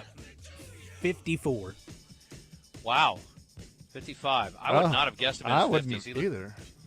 He's does look good. been around a lot. Easy there. All right, this guy is an actor. He's been in a couple of movies you've probably heard of, and a couple that you Luke probably Wilson. never saw. Tom Hanks. Let's start with his losers, like The Postman and Waterworld. Oh, Kevin Costner. Kevin Costner, Christian by a nose. That's right. Wes, how old is Kevin Costner today? 73. Draft day, tried to trade for Dak Prescott, It's and the he got most fired the next year. outrageous movie of all time. It's just never would Christian, happen. how old is he? Dating He's Jewel these 69. days. Bingo, bango, buddy. He sure is. Woohoo! Got it. This guy's an actor from television, big screen, small screen. He was in movies too. Is my point. Big screen, yeah. I meant to say, I said television, I said big screen and small screen, but I should have just said big screen and small screen. I was being redundant. And he's also in movies. What's ISS stand for? This guy was in Knocked Up. I Love You, Man, Forgetting Sarah Marshall. Oh. Jason Segel. Jason. Christian, are you just going to go for a clean sweep today? Yep, I'm going Go for it. How old is he? Pretty sure I lost pretty bad yesterday. Jason Segel is 51. Team Sushi. 48. 52. Chris, Wes? He's 44. Team Sushi's on the board. Hey, good job. Good job. Ain't going to be no shutout. All right, this guy is considered one of the greatest hockey players of all time. Wayne Gretzky. 6-time Stanley Cup Mario champion. Lemieux. I'll let you. 5 Xander Ovechkin. Bobby Hull. with the Oilers, once with the Rangers. Only player to captain 2 Mark teams Messier. to championships. Mark Messier, Christian, that is right. I literally exhausted every hockey player I knew. I was almost You out. didn't even mention Mario Lemieux. I said Lemieux first. Oh, okay. I'm sorry. Yeah, I'm with you. What about Bobby Hull? Bobby Orr? Yeah. I don't know. Bobby Orr's Brett dead, Hull. isn't he? That isn't. No, Bobby Hull's mean dead. we're not- Bobby Hull's dead. I Bobby don't know. Hull's alive. Mark Messier is very much alive. How old is he, Team Sushi? Ooh, I have no idea. I'm going to say he's 52. No. Wes? 65. Christian? I'll go 59. He's 63. Wes? This former SEC running back was the Sean 4th Alexander. overall pick in his Derrick Henry. draft. Leonard He went to Fournette. St. Augustine High School. He is Leonard Fournette. Good get. Christian is on fire today. We never win, by the way. Just so you know, we don't win. All right. He just got released by the Bills. He was on their practice squad. He had like 12 carries this year. So I would say that is the end of an era. But it was a good era indeed. How old is he, Wes? 28. Christian? 31. Team Sushi. I think he's 32. He's 29. Is Wes he gets that another young? point. Yeah, I know it's Feels like sad. he's been in the Shelf league. life is pretty He's been in He's the had a good league run. forever, it feels like. Sadly, that's a good run. I know. All right, let's get to it. Give me review time with our friends at Rock and Roll Sushi. Average Guy Movie Review with Chris Alley is brought to you by Rock and Roll Sushi. Why don't you get a job, Spicoli? What for? You need money. All I need are some tasty waves, cool buzz, and I'm fine. Founded on great food and rock and roll, with 2 locations in Little Rock, 1 in Benton and 1 in Conway. I want you to kill every golfer on the course. Check me if I'm wrong, Sandy, but if I kill all the golfers, they're gonna lock me up and throw away the key. Golfers! You great kid, not golfers! The little brown furry rodents! We can do that. Come rock with us. Okay.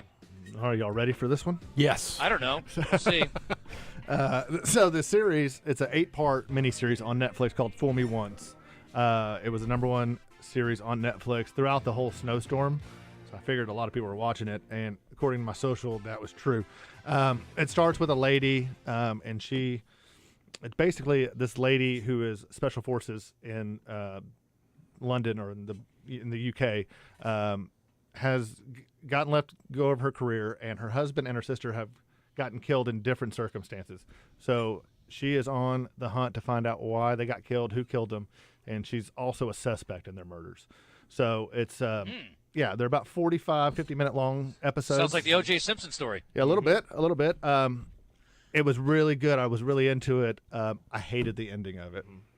And the ending, I hated it so much, I'm taking a full point away for the ending. So you watched the whole series? Yeah. 8 All hours. 8. I put 8 hours into this review. Yeah, wow. Yeah, But but 8 it was hours really isn't much good. of anything, It was I mean, all the episodes were great. The acting is really good. The characters are good. There's a police officer that you kind of struggle with if you like him or if you don't like him. So there's a lot of characters that you kind of, and you're trying to figure out the whole time. They did a great job of, I think, not leading on, but then the ending was the most predictable ending that they could have gone with, and that was what was disappointing, I think. Have you seen it? I did the same thing. I sat straight and watched it. Yeah. I didn't know he was reviewing it with me. So should I just watch the first 7 episodes and call it a day? No, because you won't know what happened. Yeah. You'll want to know what happens. I was a little let down at the end. Yeah. Is that So fair? the ending was predictable, though? I mean, without giving it away, what did you not like about the ending? it could have gone like 35 different ways, and it went the most ridiculous way it could have gone, I think. Yeah, I'd give it away if we said too much. Yeah, I don't want to give it away, but the other thing that bothered me about the show was the lady, the main character. Mm-hmm. She would do things throughout the show that just was so stupid, and it felt like, why are you doing that the whole show? And then it just felt. Anyways, the main character bothered me a little bit, just in how how she went about, because you think like they paint her as a special forces person, but then she's just talking to everybody about everything. And so anyways, it's worth a watch. I don't know. It got a lot of positive feedback on my social. I wish the ending was different. If the ending was different, it would have been upper 4s, I think. All right, what's our official Saki bomb 3. rating? Okay. 3. I'm gonna knock it down to a 3. So I should watch it. I would watch it. You're going to tell me to give up 8 hours of my life to watch this? I think if you're looking for a series and you want to watch something simple over the weekend that you don't have to watch 7 seasons of, this is a great option. Okay. Yeah. I'm still working my way through Suits, so leave me alone with my 8 I finished it last night, we finished it last night. So we're looking for something tonight to watch. This is a great option. It will keep your attention. You won't know what's happening. You'll have a lot of questions. It's a whoudunit. You'll get Wes involved. doesn't know what's going on most of the time. You'll get involved with the characters. You'll root for outcomes. Yeah. Is that fair? Is that all fair? It was, and the family component on his side was interesting too. Right. Oh. Yeah. There's a really rich family. That was her in-laws. Yeah. So that side was confusing the whole time as to how they were involved in their chase. Yeah. Okay. Yeah. If the ending was any different, it would have gotten a 4 to a 4.5. I'm going to say something odd right now. You've talked me into and out of this show. I know. One fell swoop. That's why I question him. Yeah. I'm like, you're telling me to give up 8 hours of my life to watch this because I'm not getting that vibe from you. Here's the deal: is I'm not the only one saying it. Yeah. I didn't even know he watched it. I had no idea. I had no idea Alex watched this. So, would you say that's a fair assessment? We watched it because, similar to you, we were rained in. So instead of being snowed in, so we watched it during that time, and we did 2 days, 4 hours per day. And yeah. I mean, it was like watching 2 long movies. Yeah.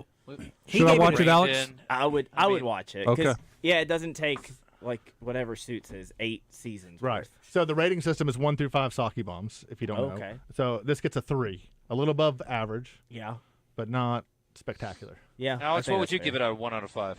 I would give it 3.5 ish because the story keeps you into it the whole time. So yeah, once you get to the last episode, you'll be a little sad, but overall it's good. I like how I can't watch something when you tell me the ending just I sucks. know. It doesn't suck. It's just disappointing that's how it ended. Let me tell you guys, this sounds like life. Okay. Yeah. It's real cool.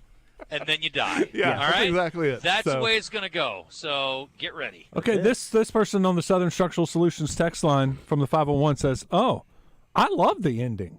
No. It's worth the watch for sure. It fooled me." I think we're also so didn't used to fool. shows continuing. So this is Yeah. a show that started and finished where they Yeah. won't make another Look, season. I mean, I could see why some people like the ending. I mean, it is a twist. There's a twist. It's just, Whether it's good or not is the yeah, question. it's just they could have twisted it a different direction. What's the twist? I'm not watching it. No, I'm just not going to gonna put that out there. It's too new. All right. But yeah. Let's hit a break. I think unless you got anything else to add. Oh. What was the name again? Fool me once. Yeah. You did. Sorry. Nice try. Because of y'all, I started Suits. I'm halfway through season 3, and I love it. I don't know why I never watched it before. That's the running joke. Did you see the Suits folks at the Golden Globes or wherever they were at the last? Maybe it was at the Emmys. Anyway, they were making a joke about how there's a show. Think about it. It's like a show where you come back and you watch it later on. They're like, yeah, we wouldn't know anything about that. This thing has become uber popular, and I don't remember it ever being out the first time around. No. Also, I was laughing at. I guess I was watching one of the NFL games. It wasn't on Peacock. And they were teasing a show that was on. And I'm like, I literally cannot remember the last time I watched a network television show. No, never. No. Like Appointment TV. Not since maybe the early days of Law & Order. I mean, we'll watch, because I'll watch the 5 o'clock news, and then it usually goes into Wheel of Fortune. So I'll watch Yeah, Wheel of doesn't Fortune. count. No, No, Wheel of that's Fortune. different. I'm talking about a series that's on regular TV. That I don't know. Talking about like NCIS and stuff. I don't yeah, know. no. You know what it was? It was No. Ghosts. And I'm like, I wouldn't watch that for $1 million. Yeah, I would. But it's not something I'm intrigued by. I've never even heard of it. Is that the Patrick Swayze? Is that the TV version? Of... No. Oh, It's about I would watch that. I can't believe you didn't see the tease for it. They do a promo for it every football game. Anyway, this person says, I liked Fool Me Once. This is on the 501. This person says, I love the ending. All right. It's worth the watch for sure. I mean- They say it fooled them. I just read that. You don't listen to me. Did it fool them once? Or did it fool them twice? I mean, maybe it wasn't as predictable as I thought. It wasn't. Maybe clicked you're on just in mine, extremely Wes. smart. I am a professional movie reviewer now, so maybe I'm just picking up on these things. All right, watch it. It's a 3 still. Fine. All right, we'll take a break, come back, and do a little NFL chit-chat with our friends from Rock and Roll Sushi. Locations all over Arkansas and more coming soon to Arizona. So in case you're in the neighborhood. And in Cape Girardeau, too. Yep. What's our next location here? Fayetteville. Yep. Okay, perfect. What's our go date on that? Spring-ish? Yeah. I would say so. In time for football season. Yeah. Time for late baseball season? Maybe. Hopefully in time for spring football. Yeah, maybe late baseball. How long is baseball going to? May? Hopefully June. June, hopefully. Oh, yeah. June for sure. Well, but Super they're not gonna regionals. I feel good about June. Yeah, but June we're already into Omaha, aren't we, Wes? Yeah, Is there, that maybe is Omaha, I believe. No, because Memorial Day is when they announce the tournament. I don't know what anything is. Yeah, so the first weekend of June and the second weekend of June is the regionals and super regionals. Yeah. Okay. Yeah, the Hogs will be in Omaha. You can come to Rock and Roll Sushi in Fayetteville. There we go. Well, and it's on the way. That's right. To Omaha, too, if you're coming from Central Arkansas. So, what's ISS stand for? We'll be back. Live racing is back at Oakland. Not this weekend, but they'll be back the following weekend, hopefully, fingers crossed. Yes, ice, snow, frozen track has canceled racing for Friday, Saturday, and Sunday. But Oakland Sports is now offering a new and easy way to fund and withdraw your balance straight into your bank account. Be sure to download the Oakland Sports app. Both the Oakland Sportsbook and the Oakland Sports mobile app offer numerous betting options. You got parlays, futures, live in-game betting. That's always fun. Download the app today. Great entertainment. Also, you want to visit Oakland's newest family-friendly sports theme experience, the Mainline Sports Bar. It's right there in Oakland's Racing Grandstand. It's going to be a great weekend for betting. Got 4 big playoff games this weekend. Go check out the lines, download the book, and get ready for another great weekend of racing coming to Oakland. Make your plans today to visit Oakland in Hot Springs.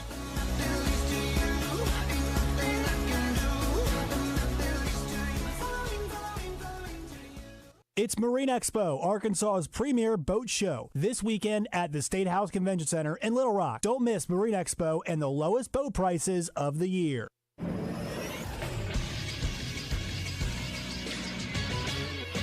This is Sports Center. Last night in college basketball, Arkansas State fell to Southern Miss 69-66. The Red Wolves are 3-3 in conference play. They'll face Texas State on Saturday. In the SEC, LSU pulled an upset over 22nd-ranked Ole Miss, beating them 89-80. They're led by senior guard Jordan Wright, who had 27 points, 7 rebounds, and 5 assists. 8th-ranked Kentucky took care of business, beating Mississippi State 90-77. And 22nd-ranked Auburn also took care of business, beating Vanderbilt 80-65. Tonight in college basketball, Little Rock will take on Southern Indiana at 7:30. Radio coverage for the game can be heard on 106.7 Buzz 2. TV coverage can be seen on ESPN+. And Central Arkansas will take on Lipscomb at 7. That game can also be seen on ESPN+. I'm Christian Weaver with the Buzz Radio Network.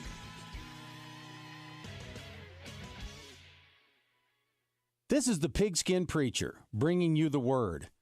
After watching the officials take a victory away from Detroit and gift it to Dallas, I thought of Leonard Cohen's words in the song Everybody Knows.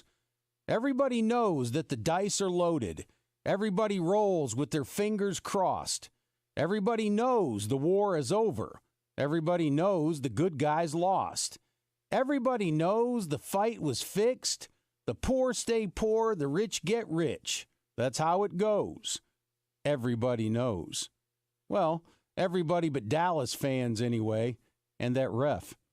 What all NFL fans can agree on is that Doublebee's is the best in the league. The best for drinks, snacks, hot food and coffee, and a bunch of other things.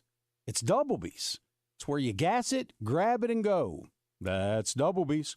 Hi, I'm Rick Pennington of Lions Drug. We have great news. Generic Cialis is now available at a huge savings. We have Tadalafil, the FDA-approved generic of Cialis, in a 20-milligram tablet at a savings of up to 80%. We have the 5-milligram daily tablets for less than $3 a pill. Lions Drug continues to be your go-to pharmacy for men's health. What are you waiting for? Call us today at 844-676-2247 or go to our website at lionsdrug.com.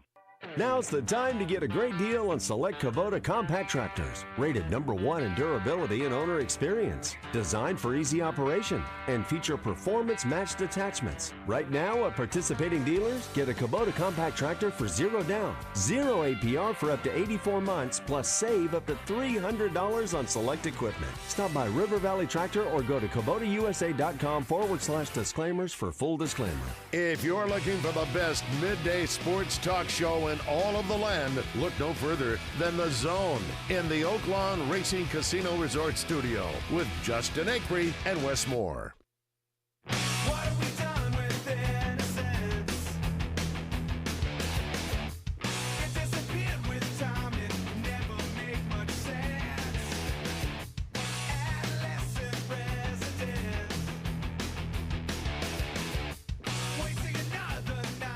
All right, welcome back. Let's hit some NFL stuff. We are going to check in with James out of Gwatney. I got to ask him about this lack of efficiency during cold weather with gas-powered cars, too. I'm sure he'll have an answer for me. All right, so this weekend, get some intriguing games. The best of the best is the last game Sunday, I think, in most of our opinions. Anybody want to argue to the contrary? I'll listen to it. That's the closest spread. So, you got a couple of the double-digit favorites at home. And but I will say this. When I was looking up some research yesterday, very rarely do all 4 home teams win in the divisional round. It's not as common as you would think. And you look at these lines this week, and it's easy to say, it's going to be chalk this week. And chances are, history proves, there's going to be an upset. So maybe, the best game won't be the last game if there's another upset like we had last weekend, or 2 upsets like we had last weekend. Actually, I guess we had 3 because Tampa was technically an underdog, even though we told everybody Tampa was going to win outright. Yeah, we were wrong on most of the other ones. I'm happy for Baker Mayfield. I've never been a Baker fan, but I'm happy for that dude going down there and having so much success after his kind of NFL journey. He seems like a solid guy. Yeah, I like him for sure. I mean, it is impressive that he could beat the Eagles and not the Fayetteville Police. We've all got our limitations. So what's the I'm trying to think of the third game. So we got the 2 1 seeds that are obviously huge favorites, the last game of the day. And then what's the Bucs-Lions? That's the Sunday noon or 2 o'clock game.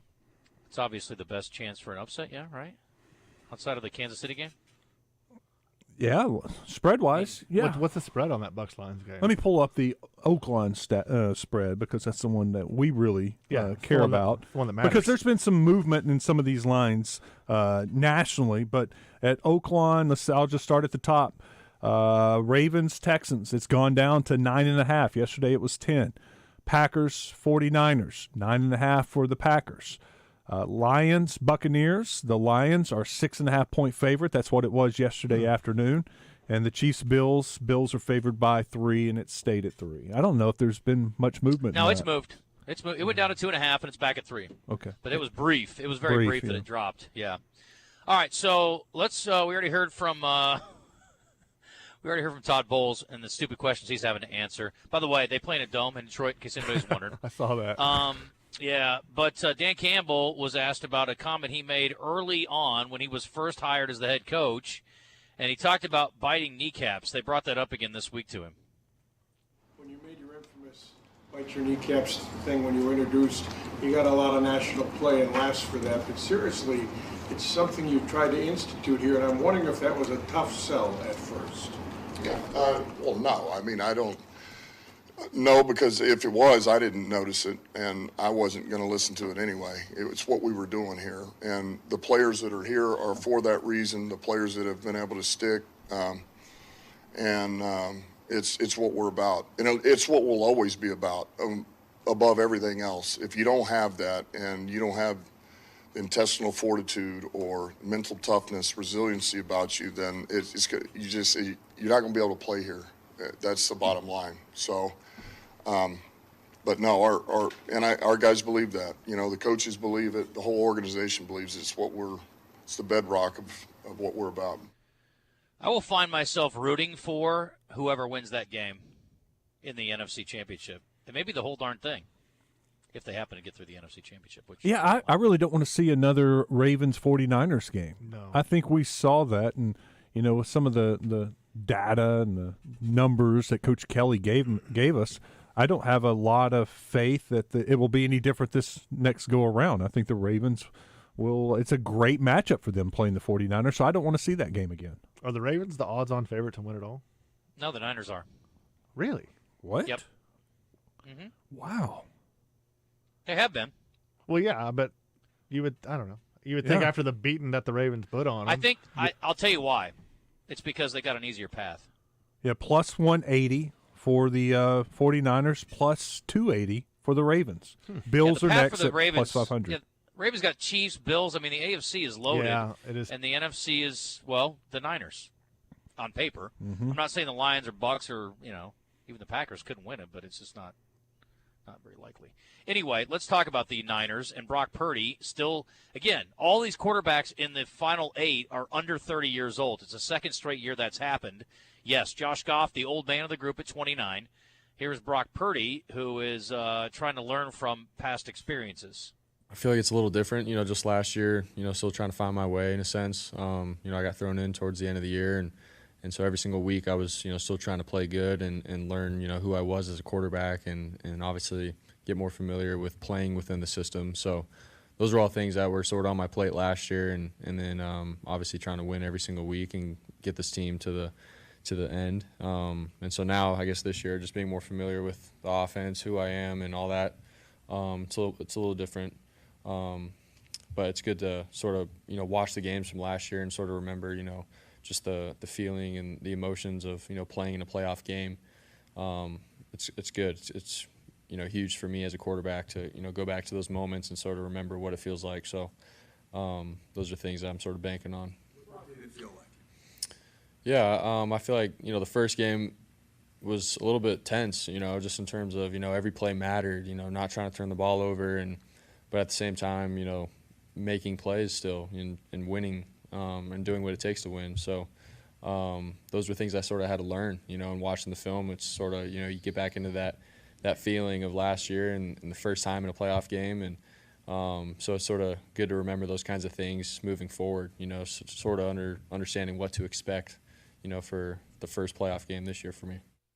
Should be good. Shanahan's 2-0 against LaFleur all time, and obviously with the rise of Aaron Jones coming back and playing like he did last week, they have a lot to present, offensively that the Niners are going to have to contend with. LaFleur talked this week about the challenges that the Niners present. They got many challenges. They've got, first of all, you know how much respect I have for just their overall scheme, but they do a great job of mixing and keeping you off balance in terms of their ability to run the football. Obviously, Christian McCaffrey, they got a great offensive line. Purdy has played at an MVP level. And then you have the receivers. Also, you have Kittle in there. So it's a well-balanced offense, and you got to do something to kind of take them off their game somehow, some way. And that's going to be our challenge. It is. Let's hit a break. We'll come back, and if we have time, we'll squeeze in some conversation because, from the Bills and the Chiefs, because Mahomes going on the road for the first time ever in his playoff career. Pretty good position to be in with a couple of titles already to his credit. So there you go. All right, quick break, and as we head in, I want to remind you our friends at Oaklawn here to take all your wagers. We just went through all the lines at Oaklawn. Zach's going to join us for just a minute tomorrow. No live racing this weekend, but hundreds of prop bets between the 4 games. So we'll talk about some of those with Zach tomorrow. And I will tell you that even if, since there's no racing there, there's still plenty to bet on around the country. Bet.oaklawn.com. Big race at the fairgrounds this weekend. The LeCompte for points towards the Kentucky Derby. And if you want to make some money on football games, basketball games, hogs, and a full slate of SEC and top 25 national games this weekend that you can wager on. And if you can make it down there, listen, great spot to be. Roger's going to be there tonight. Got trivia, and then they've got karaoke brought to you by Budweiser on Friday nights down at Oaklawn. So there are a lot of ways to have fun. That's in the Mainline Sports Bar. And then, of course, the dining restaurant, the dining options, obviously, like the Bugler and the Oak Room and some of the casual options. Pop's Lounge got live music this weekend, including our friends Cliff and Susan. So plenty to do this weekend, even though there's no live racing. So check out our friends at Oaklawn and Hot Springs. It is our favorite spot to go down in the Spa City.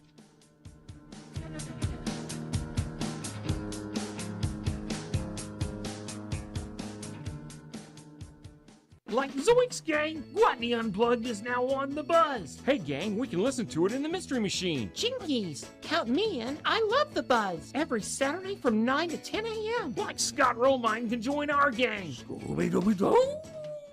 Hey y'all, this is Brandy and Leah from Frontier Diner, home of real country cooking. We have the best breakfast around. Check out our Facebook page for our daily lunch specials, such as meatloaf, beef tips, and chicken dressing. Don't forget our Chase burgers and sweet tea, sandwiches and salads, homemade desserts made fresh every day. Open for breakfast and lunch Monday through Saturday. Come see us at Frontier Diner in Little Rock. Take the baseline exit off of I-30 across the interstate from Home Depot, where you come as guest and leave as family. This is Pat Bradley for River City Flooring, where you can pick your payment. Get 0% interest for 12, 24, or 36 months, and River City Flooring in Maumelle is where you'll save 50% on all in-stock waterproof LVP flooring. And did you know River City Flooring carries cabinets? So stop in and let my friends at River City Flooring help you with your remodel. Kitchen, bath, living, dining, they do it all. Check out River City Flooring in Maumelle at their huge new showroom on Maumelle Boulevard just off 430. The Bucks are back at the 34th Annual Reliance Bank Arkansas Big Buck Classic presented by Oaklawn, January 26th through 28th at the State Fairgrounds. You could win a lifetime hunting license, a Browning A-Bolt rifle, or a $1,000 gift card from Hunter's Refuge. The Taka Hunting Gear Game and Fish Foundation free kids zone, including a trout pond, hoverball, Bwana gym, and more. Hunters, bring your antlers for your chance to win a Tracker Off-Road 800 SX from Bradford Marine and ATV. Rattlesnakes, chainsaw carving, birds of prey, monster trucks, and the Oaklawn Big Buck Chili Cook-Off. The Reliance Bank Arkansas Big Buck Classic presented by Oaklawn. Tree stands, clothing, RVs, ATVs, UTVs, ammo, and more. Hundreds of vendors with huge discounts. It's a Hall of Fame event and an Arkansas tradition. January 26th through 28th at the State Fairgrounds. Sponsored by Reliance Bank, Oaklawn Hot Springs, Arkansas, Bradford Marine and ATV, Tracker Off-Road, Hunter's Refuge, Remington, Taka Hunting Gear, Outlaw Beer, and 1037 The Buzz. Visit BigBuckClassic.com and Facebook for more info.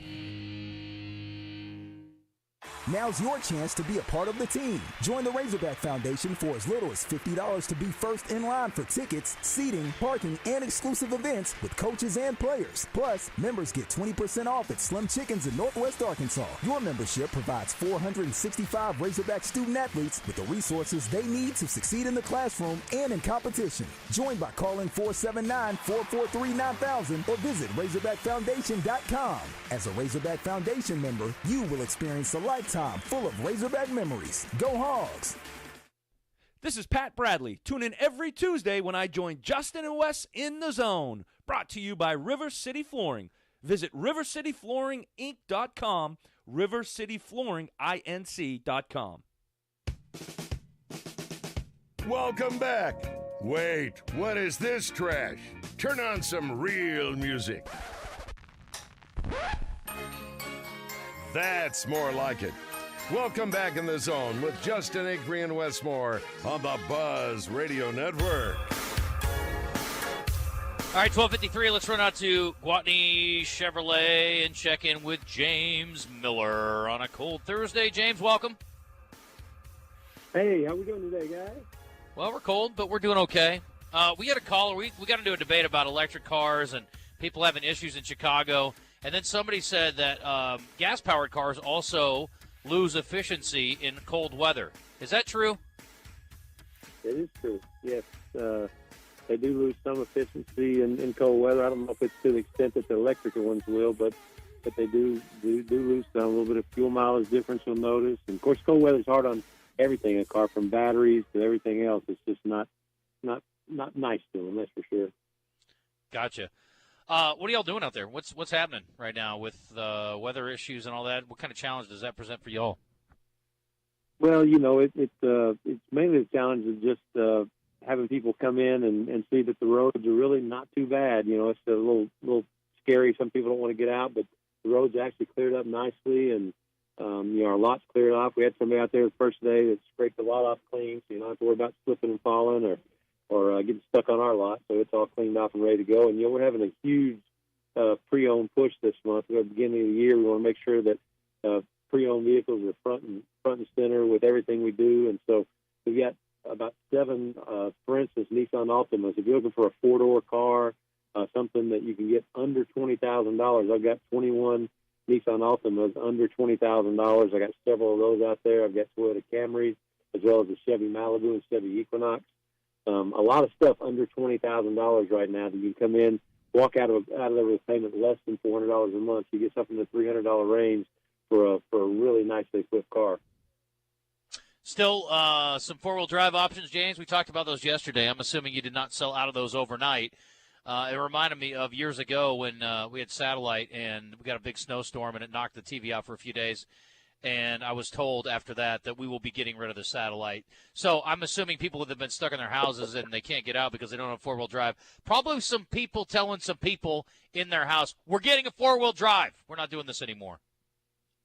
That is absolutely happening. I promise you that. We've had a few of those this week already. And I don't blame them. It's nice to have that capability. We talked about yesterday about having the capability of an all-wheel drive vehicle like an SUV. So you still got a family vehicle that can haul people, that'll get great gas mileage, still store plenty of stuff in, so it's an everyday family vehicle, but it also has the capability of getting around in weather like this. So that's a nice little combination for families that are wanting this. They'll get out in this stuff, but still have the availability to have all that seating and room that they offer. Can't go wrong. Go by and see our friends at Gwatney, and they are ready to receive you. James and the folks are on it, so go by and check them out. It's the Gregory Street exit, online at GwatneyChevrolet.com. Thank you, James. Appreciate you. Thank you, guys. Have a good one. All right, tomorrow the Marine Expo down at the State House. Wes and the Pigskin, I believe, will be in attendance. Maybe see a little Philip Martin, too. Both are confirmed and will be joining me tomorrow at the State House Convention Center. Look forward to, everybody's thinking about something better than cold weather. So let's get on to the boats and get some good thoughts of some good vibes of some good weather. Curious Cat says on our live fan feedback here, brought to you by the Gangster Museum of America, it says 49ers over Packers, Lions over Bucks, Texans over Ravens, and Bills over Chiefs. I did a quick flip of the betting over at Oaklawn, 12-1 if you get all those home. And I took Texans and Chiefs on the money line and took the spread with the Lions and the Niners, and you would get about 36-1. So if you put your money where your mouth is there, Mr. Man or woman, Curious Cat, plenty of paydays for you down at Oaklawn. Goodbye. Just, are you back on the Green Bay bandwagon since they're hell no. Oh, no? Okay. All right. I'm on the Brock Purdy wagon, baby. Checking, Let's man. go Cyclones. So you're just completely off the Packers. Done. Yes, completely off the Packers. Wow. When you swear off your fandom, you can't go back just because they're good all of a sudden. Yeah, you can. Nah, but I'm not going to. I'll be rooting for them to get buried this weekend. Okay. I hope the Niners win by 100. Okay. And I respect that. I respect that. I did just see some horrible, horrible news. Bill Belichick apparently is getting his second interview with the Falcons. Ugh. And if Bill goes to Atlanta, my life is going to be hell until that old man retires. You worried about him in Atlanta? Yeah. No. They're not that far off now. That's true. The NFC South is so bad, yeah. Oh, okay. I'm sorry. How many playoff games did you win this year, big guy? Same as we did. Touche. Take your 12 wins and suck it, mister. And you know what? If our coach was that bad, they would have. Well, he is that bad, too. Fair point. We all want Bill. We all take Bill. Rock and Roll Sushi. Go by and see him. You bet. Thank you, buddy. Appreciate you. Alex, thanks for coming in. Absolutely. Safe travels. Will do. All right. Stay tuned. Out of Bounds coming up next. And we'll join you for the Marine Expo tomorrow.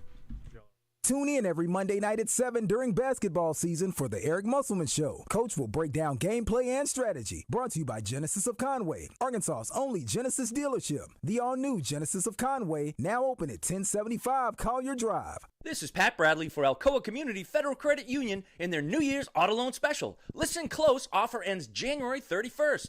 3.99% interest on 22, 23, and 24 models. No payments for 90 days or up to 84 months financing. Don't delay. The Alcoa Community FCU New Year's Auto Loan Special with rates as low as 3.99% ends January 31st. Get pre-approved online at alcoacommunityfcu.org. Serving Saline, Grant, Garland, Hot Spring, and Perry counties. It's Justin Acre over here with Justin Workman from Coffin by Design West. And Justin, we need to help people get ready for winter. Come by and see us for your faucet covers, the fireplace cleaners, fire log starters, air filter replacements, even our home generators. We've got you covered for all your winter needs. And people are trying to get their yards right for the end of fall and into winter, and I know you guys have a lot of great products that can help them do that as well. Yeah, so we carry the full line of steel products, from leaf blowers, chainsaws. Also keep in mind that we do have an on-site technician. Go by and see our friends at Coffin by Design West, out west past Taylor Loop, 14900 Cantrell Road. And check out their website, kaufmanlumber.com. Okay, now the real sports talk show is about to begin. Stay tuned for Out of Bounds on KABZ Little Rock. Welcome to the Arkansas Blue Cross and Blue Shield Razorback Report, a daily look at Razorback athletics. Arkansas Blue Cross offers affordable dental and vision insurance plans for all ages and budgets. We're talking Razorback athletics next with your host, Chuck Barrett. What does it mean to be taken care of? And to know that the people around you are taken care of too? What does it feel like to trust that you'll be able to get health care, to prevent illness, and to help you heal? Arkansas Blue Cross and Blue Shield has been taking care of Arkansans for more than 70 years, providing health insurance and peace of mind, so you and the ones you love can live your best life your whole life long. Take good care, Arkansas. Razorback fans are loyal, and Domino's rewards loyalty. With Domino's Rewards, you can earn rewards points towards free pizza any way you order, not just online, including orders placed by phone or in-store too. Sign up at domino's.com/rewards. Only one order per day earns points. You work hard for your business, so First Security works hard for you. We offer tools to improve cash flow, pay bills faster, and more. What's your better? Get there with us. First Security. Bank better. fsbank.com. Member FDIC, Equal Housing Lender. Well, one victory does not a complete turnaround.